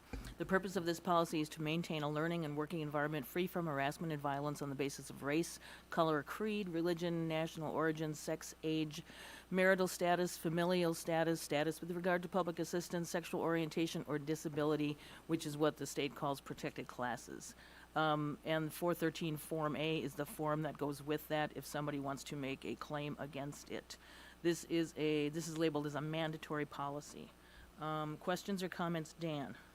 10E, and so that portion reads the district may implement something, and as my standard preference, I would prefer us to commit either way, to either not implement or commit to implement, but just saying we may do it, I don't think is very good policy. Okay. Anything else? Nope. Jean? No. Carrie? I have what I need to Great. have a discussion on. Denny? Good. Kim? No, Ann? I'm good. And that's with the form too, everybody, yes? The form's all good? Okay. The other one is policy 704, development and maintenance of an inventory of fixed assets and a fixed asset accounting system.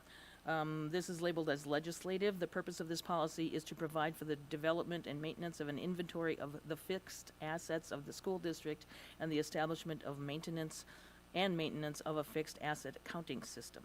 Questions or comments, Ann? None. Kim? No. Danny? No. Carrie? What do we use for that? What do we use What for? system? Sorry, it's not a policy question, but like just what accounting system do we use to track fixed assets? Sorry, what system do we use? Yeah. Do you have a specific accounting software? Because this is calling out that you have to have, I'm just curious. We use Skyward as our, Okay. yes, Thank Say you. that out loud. We use what? Skyward. Skyward. Mhm. Anything else, Carrie? Nope. Jean? No. Dan? And so in this policy, it looks like we're reducing our requirements for capitalization to lower dollar values. Is that a correct understanding of the policy change? Can you point to a specific? So in section 3, do I understand correctly that we used to capitalize individual items starting at $7,500 or a group of items purchased together that go to 50, and now we're switching to say we're going to capitalize at $5,000 or a group of items that hits at $25,000? Is that a fair understanding of the change in policy? I think I'll have to research that and then bring that back to you. I wasn't not prepared to answer that. What the changes that you see reflected are the changes that MSBA has recommended. My favorite for us. answer. But also, and to that, a lot of times our auditors are going to, and some of the GASB rules are going to impact this. And so we can certainly look on that and get back to you on background in terms of why. Anything else? Nope. All right, those two, that's it. Thank you. Now we'll go on to the action items. And the first one, 11.1, is the approval of the food service primary food vendor contract. Okay. Created a memo here that summarizes the contract for you. I think in the past there may have been more of a slideshow presentation. We condensed this down into a memo here. Our primary food vendor, our contract with Indian Head Food Service, or IFD Food Service distributor, expires at the end of this fiscal year, June 30th, 2025. In the past, Jordan and New Prague have shared the bidding process for this primary food vendor, and we've done that again. So starting in February of 2025, Jenny Yetzer, who's the New Prague Area Schools Director of Nutritional Services, worked with Kelly Razor, who is her counterpart in Jordan, to create an RFP, or request for proposal, that was publicly posted and distributed to vendors. We went through a sealed bid process, and proposals were due on April 14th. At that time, we had 3 bids, IFD Food Service, Cisco, and Performance Food Service. So Jenny and Kelly, along with myself and Amy Hoffman, the Director of Business Services in Jordan, reviewed the proposals, and we used a scoring rubric provided by MDE. And once the scoring was completed, the primary food vendor was awarded to IFD Service distributors. So we have notified them of that, and the estimated annual purchases under the contract total $1,089,296. And so for approval of that contract. Are there any advantages to entering into the bidding process in conjunction with I'm just curious. I think it streamlines the process, and it's a neighboring district, and a lot of times we can get, obviously then we're going to get the similar pricing and so on there, and so the pricing is the same for the two districts, it's just the quantity. So I think the biggest thing is streamlining the process there. Thank you. Any other questions? If not, I'll ask for a motion to approve the contract. So moved. Is there a second? Second. It's been moved and seconded. Any further questions? If not, all in favor? I'll wait for a little while before Carrie gets back. How about if we would go to the missed renewal, and you can explain that as well, right? Okay. New Prague Area Schools is a part of MIST, which is the Minnesota Insurance Scholastic Trust.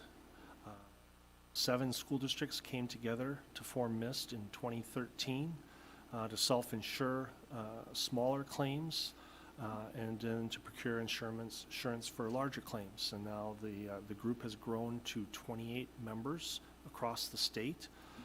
There's some advantages to being a part of MIST. MIST will not drop members and is able to secure comprehensive cyber insurance, which is a challenge these days. Financially, the pool continues to operate in a strong and favorable financial position. We received a very, very favorable renewal of our insurance with a total increase of 0.1%. Our fixed costs increased by 1.7%. Our variable costs decreased by 2.5%. And so overall, we have a premium increase of just $435 from last year to this year. And so our total premium, or total yearly premium for FY26 will be $621,438.41.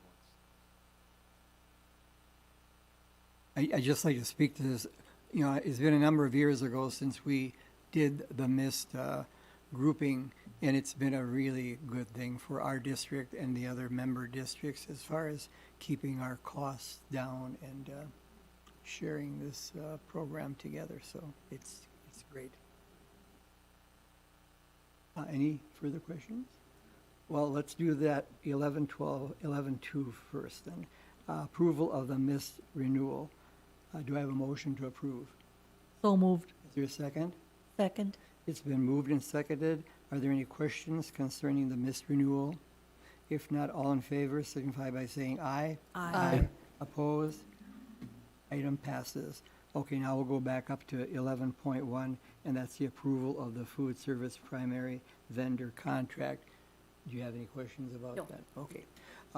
Do I have a motion to approve the contract for the food vendor? We did do this, but yeah. No, we did that already. Yeah, we did do it. But- We just didn't get the individual vote. We just didn't vote. Oh, gotcha. Okay.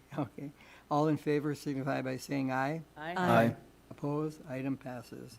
Okay, now we'll go on to item 11.3, and that's the resolution of Southwest Metro Intermediate School District, number 288, for a long-term facility maintenance program budget and authorizing the inclusion of proportionate share of those projects in the district's application for a long-term facility maintenance revenue.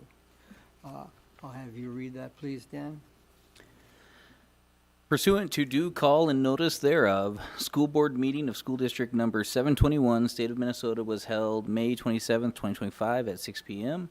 for the purpose and part of approving the Southwest Metro Intermediate School District number 288's long-term facility maintenance budget and authorizing the inclusion of a proportionate share of intermediate school district's long-term facility maintenance projects in the district application for long-term facility maintenance.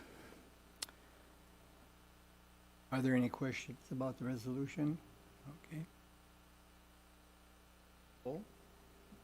Alrighty. And so, Karen. Yes. Ann, Yes. Kim, Yes. Dennis, Yes. Carrie, Yes. Jean. Yes. You know, yes, we need a motion Mhm. to approve first. So moved. Second. Fine. Third. Now I vote we're- yes. Now we're good to go. Now I vote yes. Karen, Ann, Yes. Kim, Yes. Dennis, Carrie, Yes. Jean, Yes. Dan, yes. Thank you. Okay, now let's go on to 11.4, resolution approving Southwest Metro Intermediate School District number 288 Safe School Program and authorizing the inclusion of a proportionate share of the program in the district's application for safe school revenue. And over to you again. Pursuant to due call and notice thereof, school board meeting of school district number 721, state of Minnesota, was held on May 27, 2025 at 6 p.m. for the purpose in part of approving the Southwest Metro Intermediate School District number 288's, oops, Got it. oh, is that the right one? Yep. It sounds very familiar, so I got worried. School program and authorizing inclusion of a proportionate share of intermediate school district safe school program to the district's application for safe schools revenues. There a Motion? So moved. Second. Any discussion? All right, Karen, Yes. Ann, Yes. Kim, Yes. Dennis, Yes. Carrie, Yes. Jean, Yes. Dan, yes. Item passes. Next, we'll do 11.5. If you could read the resolution to accept the donation.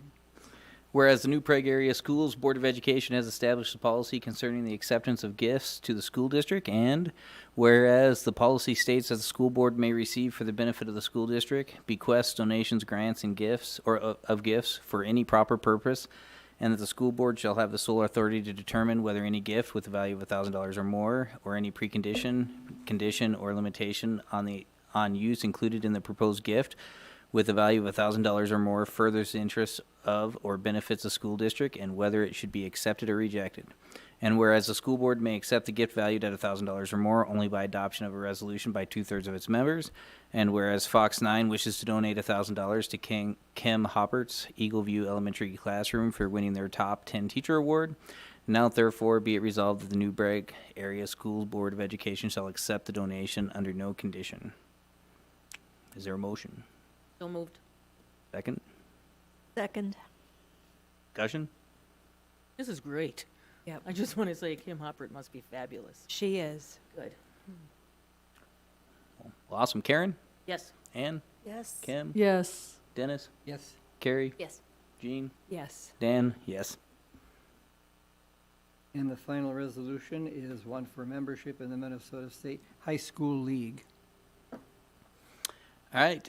Be it resolved that the governing board entity of New Prague Area Schools, Independent School District 7721, located in the state of Minnesota, delegates the control, supervision, and regulation of interscholastic activities and athletics to the Minnesota State High School League, and so hereby certifies to the State Commissioner of Education as provided for by Minnesota statutes. Further resolved that the school listed is authorized by this, the governing board of said school district or school, to renew its membership in the Minnesota State High School League and to participate in the approved interscholastic activities and athletics sponsored by said league and its various subdivisions. Further resolved that the governing board or entity hereby adopts the Constitution, bylaws, policies, rules, and regulations of said league and all amendments thereto as the same as are published in the latest edition of the league's official handbook on file at the office of the school district or school, or as appears on the league's website, as the minimum standards governing participation in said league-sponsored activities and athletics. Further, the administration and responsibility for determining student eligibility and for the supervision of such activities and athletics are assigned to the official representatives identified by this governing board entity. Is there a motion? So moved. Seconded? Second. Open for discussion.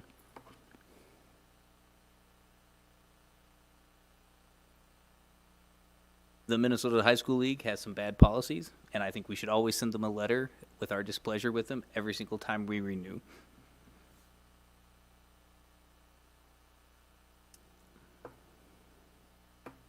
I would encourage you to do that as a citizen and not from the board standpoint. So if the board is displeased with an organization we're a member of, even if we decide to keep membership, it would be inappropriate for us to send them our displeasure with some of their policies, or that we don't have consensus in this board with displeasure of their policies. I think if you don't have consensus on the board, you shouldn't send it in the name of the board. I would agree. Oh, I absolutely agree too. Okay. I'm saying I think the board should have more issues with the way the league handled COVID and the fact that they're under investigation for Title 10 violations. And I think protecting women's sports is a vital part of our duty as educators or education groups. And so I think we should be more vocal about our displeasure with their policies that fail to do that. You're allowed to do that. But I agree, it's a personal, not a board decision, I think. Well, it could be a board decision, but I think what you're saying is there might be two people who have issues with males participating in female sports that would like to let the Minnesota High School League know that we are displeased with that. Are there anybody else who thinks it's a problem, who might want to communicate that we'd like to see a change in policy?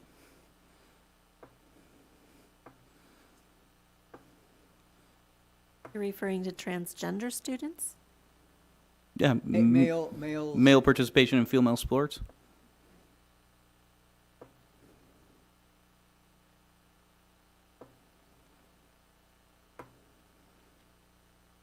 Again, I feel that's a personal, not a board issue. I don't believe that we should be involved as a board to state something that we're in favor of or not in favor of. And all we're saying is we're not in favor of it or in favor of it. We're not, you can't do anything with it anyhow, so it's really just a statement, really that doesn't bear any weight. Yeah, and with these types of organizations and policies, they count on people who disagree, one, not vocalizing disagreement, and then two, not being willing to build any consensus over it. So there's a lot of both members of our community as well, and we were talking a little bit earlier about the bathroom situation here and how we spent money redoing our signs and things like that created additional confusion and cost us trust with the members of our community. And, one of the issues that I know a lot of people have with the schools is we had one of the biggest public meetings that we've ever had. Parents came in and expressed concerns, and we said that we were unwilling to make any real accommodations for them. We were unwilling to state anything publicly if we disagree with it. We were unwilling to, as a board, work in any way to accommodate them. And then we're confused later on when the members of our community are like, we're not pleased with some of the things happening in our district, and we think, oh, we've addressed concerns, we listen. The members of our community want concrete steps that we're willing to take, and what our board does is we say our policies, MSBA mandates this. We now know that they don't do any real diligence in it. They just copy a state statute and spit it out to us for us to still figure out. But we say they've done the due diligence for us. They've figured it all out. We say we can't do anything with sports because we don't even have the moral fortitude to say, if we disagree, that we're willing to, one, discuss it as a board and say we would like accommodations. And while we're still a member of the high school league, we're displeased and we would like the high school league to better meet the needs of some of the families in our district that have serious issues with this rather than ignoring it. And there's federal funding at risk as well, which Minnesota might be in serious trouble if we don't, if we don't look at it more seriously. And I shouldn't be speaking for the high school league, but I believe they're following state law. I believe that's just like when we have a policy that we do not agree with, but it's a part of the legal system, part of legislation, we have no option and we have to follow the law. So I believe that they're probably in that same type of status as we would be as a board, as far as following the letter of the law. It's not illegal to say that we disagree with the law. It's not illegal to say that we expect the high school league to work with state officials and the Attorney General to figure out how we actually handle protecting women's sports and such. And so we take the idea of we have to comply with the law, that we cannot do anything as a school board to, one, give our families more opt-out options. We say we're unwilling to even speak out against the problems that the laws are creating and such. And I think that's a huge problem. And it's another one of those things that just erodes trust, because we're the face of implementing all these policies, and we can't even muster to say that, well, we might have to implement these for now. We think we see some major problems with them, and we think that there has to be some changes and accommodations, and we expect that to happen. And we can't even say it, let alone, advocate for it. And it's a real problem. 80% of the people in our school districts, 80% of the people in our communities do not like male participation in women's sports, males in women's locker rooms and things like that. And we can't even say that, 80% of the people in our district see a problem here and we want accommodation. I don't know where the 80% figure came from, but I think you're treading on tough areas when you ask for a board to be in total agreement, and because all board members don't have the same agreement, and I think to put people that are on a board on a spot and having to say publicly what they feel about an issue like that is probably maybe unfair. I really do. I think it's part of the job. No, We're isn't. leaders in the community. We have to work through these education issues. They're real education issues. They're causing people issues with our district. Families have issues with them. Students have issues with them. And we think it's too hard of a question for us even to say this is what we think should be done and we want to work towards it. I mean, that's the most basic thing, to just be able to say that this is what we think we want our policies to be. This is what can be done. This is what cannot be done. And if we can't even write a letter publicly saying what we think should be done, I mean, that's the cheapest thing, easiest thing to do, takes the least amount of courage or effort, and we can't even do that. I don't think we would, this is just my opinion, I don't think we would be speaking for all of our constituents to write that letter. Of course not. I don't know where you got that 80%, and maybe it's right, maybe it's not, Mm-hmm. but I don't think all of our constituents believe what you believe. And so that's why I would prefer you to do this as a citizen Mm-hmm. rather than in the name of the board. Because I know that I have constituents who have spoken to me Mm-hmm. who have the opposite opinion of you, and I don't like the idea of you using the board's cachet to promote your specific opinion, when I know that there are other people out there who have differing opinions. That's Yeah, just me. absolutely. And so with national polling and things like that, there obviously hasn't been a poll in our specific district, right? But 80% of people nationally have issues with males competing in women's sports, right? That changes some based upon state a little bit and those things, but there's a wide majority that poll in disfavor or in disagreement with the policies of the Minnesota High School League and other state policies and things like that. And so no policy speaks for 100% of constituents, right? That's one of the things with public institutions and things like that.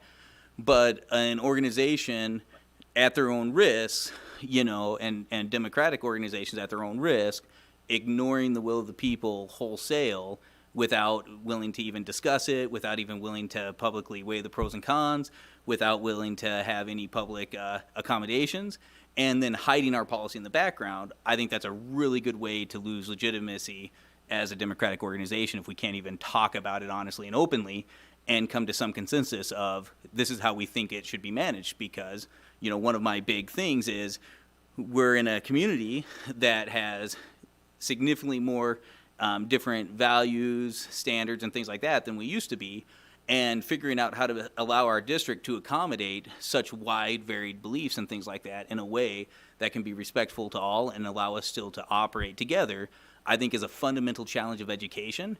And if we say we're going to just, we're going to push out any any major percentage of the views of our students and our families, I think that will reduce support for our district. And so figuring out how we can say, we fundamentally disagree, there will not be a consensus possibly, but how can we come to a reasonable concessions with each other so that we can operate in the same spaces is essential. I think, first of all, I'd like to say that my constituents aren't the citizens of the United States. They're this, so, and if that's where you got your statistic, I would disagree. And as a person who was voted in by the people of the district, I would at least from my point of view, and this is only from the people who've spoken with me, that it certainly isn't 80% in New Prague. I wouldn't believe that that's true. And I think if we decide to do something as a board, to offer a suggestion or a critique of something that we have to follow anyway, I would hope that you would make sure that you have the full support of the board before you do that. That's all. Thank you. And I would like to say that just us discussing this right now expresses our opinion on how to do things, and what opinion to have is your opinion, and what other people's opinion is. We're doing this, we're doing it in a democratic way, but we're just stating our opinions, and the opinions bear no weight at this time. So I'd like to go on to the item, which is Are we going to vote? I think we have to call the Has to be a question. motion? motion. Yeah, okay. I'll call the vote. Motion We was move? done. Okay, So call the question, Karen? yes. Ann? Yes. Kim? Yes. Dennis? Yes. Carrie? Yes. Jean? Yes. Dan? Yes. Okay, thank you.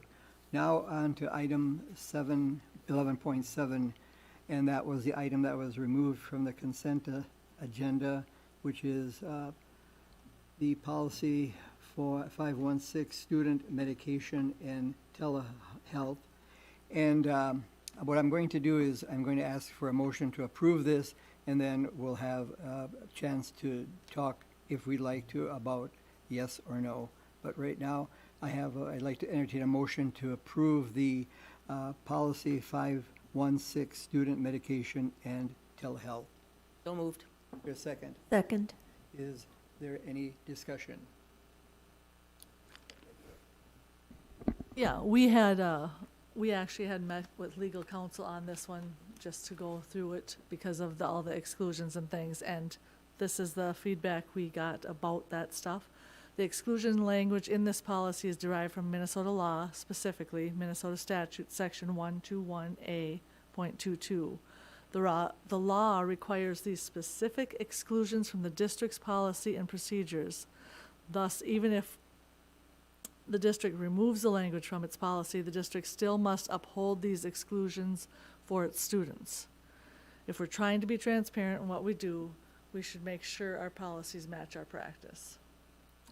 Minnesota's minor consent laws allow minors to consent to certain medical services or treatments without their parents' knowledge or consent. See Minnesota statute section 144.343. Following this law, the minor is not mandated to give notice or gain consent from parents or school personnel.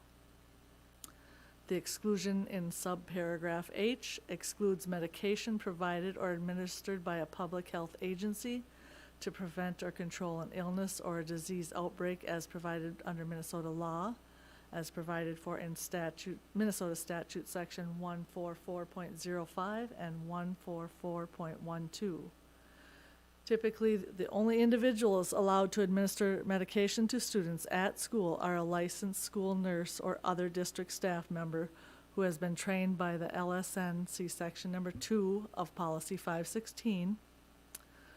Thus, under the current policy, without this exclusion, a public health agency could not administer medications to students at school, even if parents consented to it.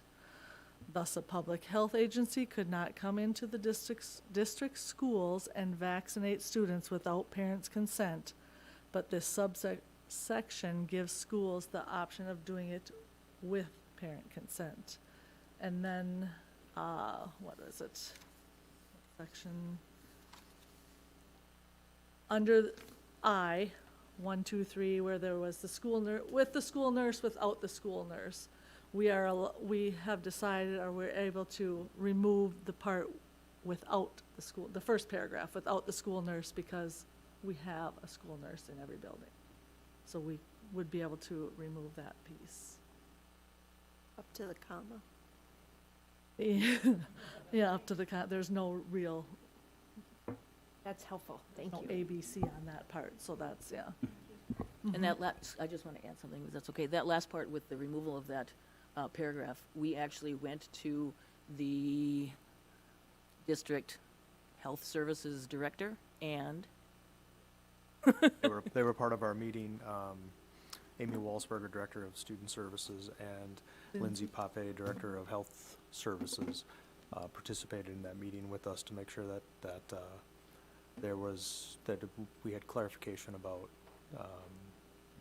kind of procedural things that I don't understand always how it takes place. So they were a part of that in support of the changes as well. Thank you. They literally let us feel secure about the fact that somehow, some way, every building would be covered by some sort of nurse at all times. Whether they would have to fill in for somebody or something like that. So I think MSBA is still using the red line version that has that exclusions thing, the garbage language. Yeah, it's out on their website. So I'm just wondering if anybody's given the feedback to them that that's really confusing for districts to read, and like they should maybe look at it. I did that back in October. You did. How many Yes. times Still can- using How it. many Yeah. times can? Oh, yeah. Maybe I'll Yes, also send them a yes. little I had message. asked them, they were going to review it, but this is as far as it's gotten, so. Yes. Okay, any other further So- comments? So if I understand the statement on the vaccination and the administering drugs by a public health agency, so the way I think you explained that was that health agency, so the way the exclusion reads is we don't have to get parental consent or the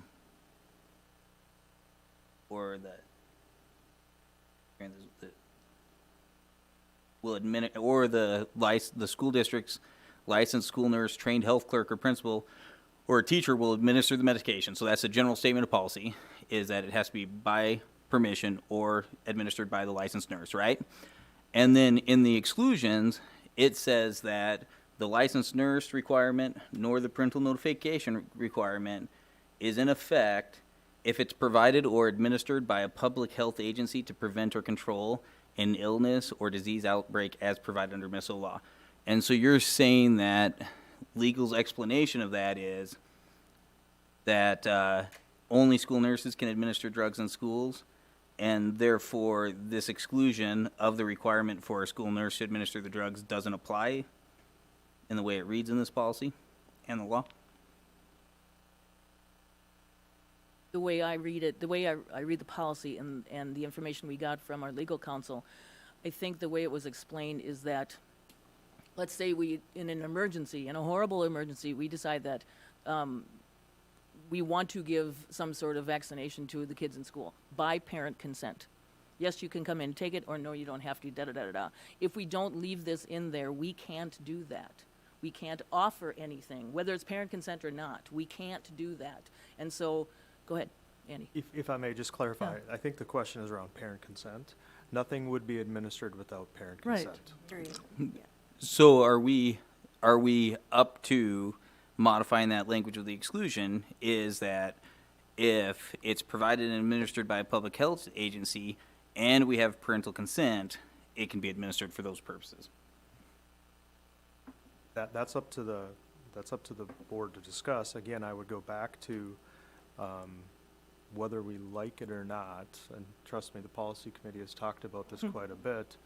This is what is in the state statute 121 A.22. A.22. So the language is from the state statute. So we can do those things, but ultimately what I think the policy committee has articulated is that what is governing is the state statute. We would Absolutely. be liable if we were not following the state statute. But you guys are telling me two different things, right? So we have concerns with adding parental consent language to the statement that we could provide vaccinations or other therapeutics to prevent a disease outbreak in school.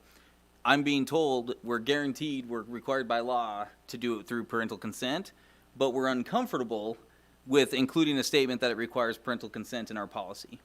And to me, the fact that the top end, without exclusions in the law, says that you require parental consent unless these things are happening below, right? I am less certain that it doesn't, we're not saying that we can vaccinate and we can administer therapeutics, excluding parental consent. And if we're certain that the law requires parental consent, we should make all of our families feel a lot more comfortable sending their kids to this district and just say in this policy that exercising this clause requires us to obtain parental consent. Whatever the law actually is. If it requires parental consent for us to do it anyway, we should just say so.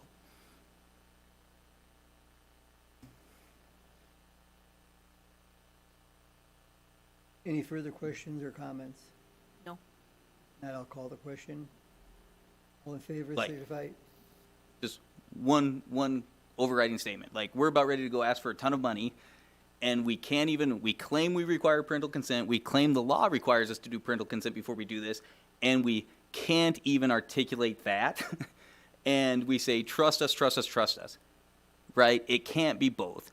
If we're afraid to add parental consent, that means we think we don't need that language there to help our families feel better about what we are and are not willing to do. If the law doesn't require parental consent, we can't say that it can never be administered without parental consent. And if we're uncomfortable with language, that makes me question our willingness to stick to that. I just, from my point of view on the policy committee, and going round and round and round and round about this since October, I think it's disingenuous of us to put something in a policy that is not in state law that we might get called out on. And I think if we put it in policy and somewhere down the road there's a problem and we have to abide by state law and not our policy, I think we need to be as transparent as possible in our policies and say, this is what we have to do. And that the lawyer said that Right. over and over and over and over again. You can put anything you want to in your policies, but you have to follow the law, no matter what it says. So I think it's disingenuous of us and non-transparent to put something in our policies that can't be backed up by the law we have to follow. So to be clear, we're saying that as a school board, we are willing to administer vaccinations and other therapeutics without parental consent. I don't think it says No. anything in there about vaccinations That- ever. Never. There's not one word in there about vaccinations. Don't know where you came up with that, because I never So, heard that in her. Provided or administered, a drug that is provided or administered by a public health agency to prevent or control an illness or a disease outbreak. A vaccine is a drug, right? This policy is student medication administering drugs, and we are saying it doesn't have to be administered by the nurse, and it doesn't have to have parental consent if a public health agency wants to administer it in our schools. Point of clarification, it's not saying that. Nothing says that we can give medications without parent consent. And I would also remind everyone of the purpose of this policy. This policy is about the routine, this purpose of the policy is set forth the provisions that must be followed when administering non-emergency prescription medication to students at school. So I think there's a wide reach to, and I hear your concerns and I validate those concerns, but that's not the purpose of this policy. The purpose of the policy, the state law is telling us explicitly that we require parental notice, we require nurse notice, and we require, and we require nurse administration, except when these other things are happening. And so if this was up in the category before we start saying when parental notification and school nurse administration doesn't apply, and it wasn't an exclusion to that requirement that the state placed on us, I would be a lot more comfortable saying that it could not be done without parental consent. But it is specifically, this policy tells us we have to have parental consent, except in these cases, and administering these drugs by a public health agency falls into the exclusion of the parental notification. And if it doesn't, and we're so certain of that, we should be comfortable adding a parental notification requirement to that exclusion to say that it is only on the administration side, not the notification. If that's what we think the law is. But if we think the law doesn't require parental consent and has some leeway for the public health agency to mandate it without parental consent, then it is written exactly as it's meant, that it does not require us to notify parents.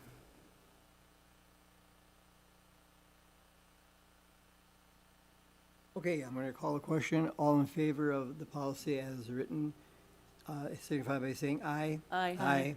Opposed? Nay.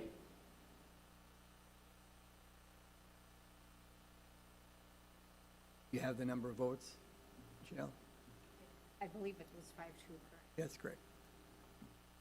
Okay, next we have adjournment. All in favor, signify by saying aye to Aye. adjourn. Whoops, aye. Wait a minute. I have to have a motion. So moved. Is there a Seconded. sec- Okay. All in favor, signify by saying aye. Aye. Again. Opposed? Item passes. Thank you, everybody. And we're going to have our group photo. Yes, group photo And reminder, 5 o'clock on the 9th. on the work 5 session o'clock on the 9th.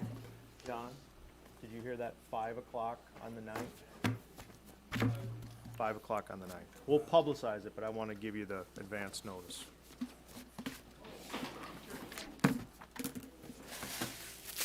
Where are we doing this back here?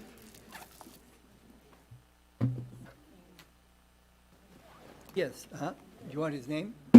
Oh,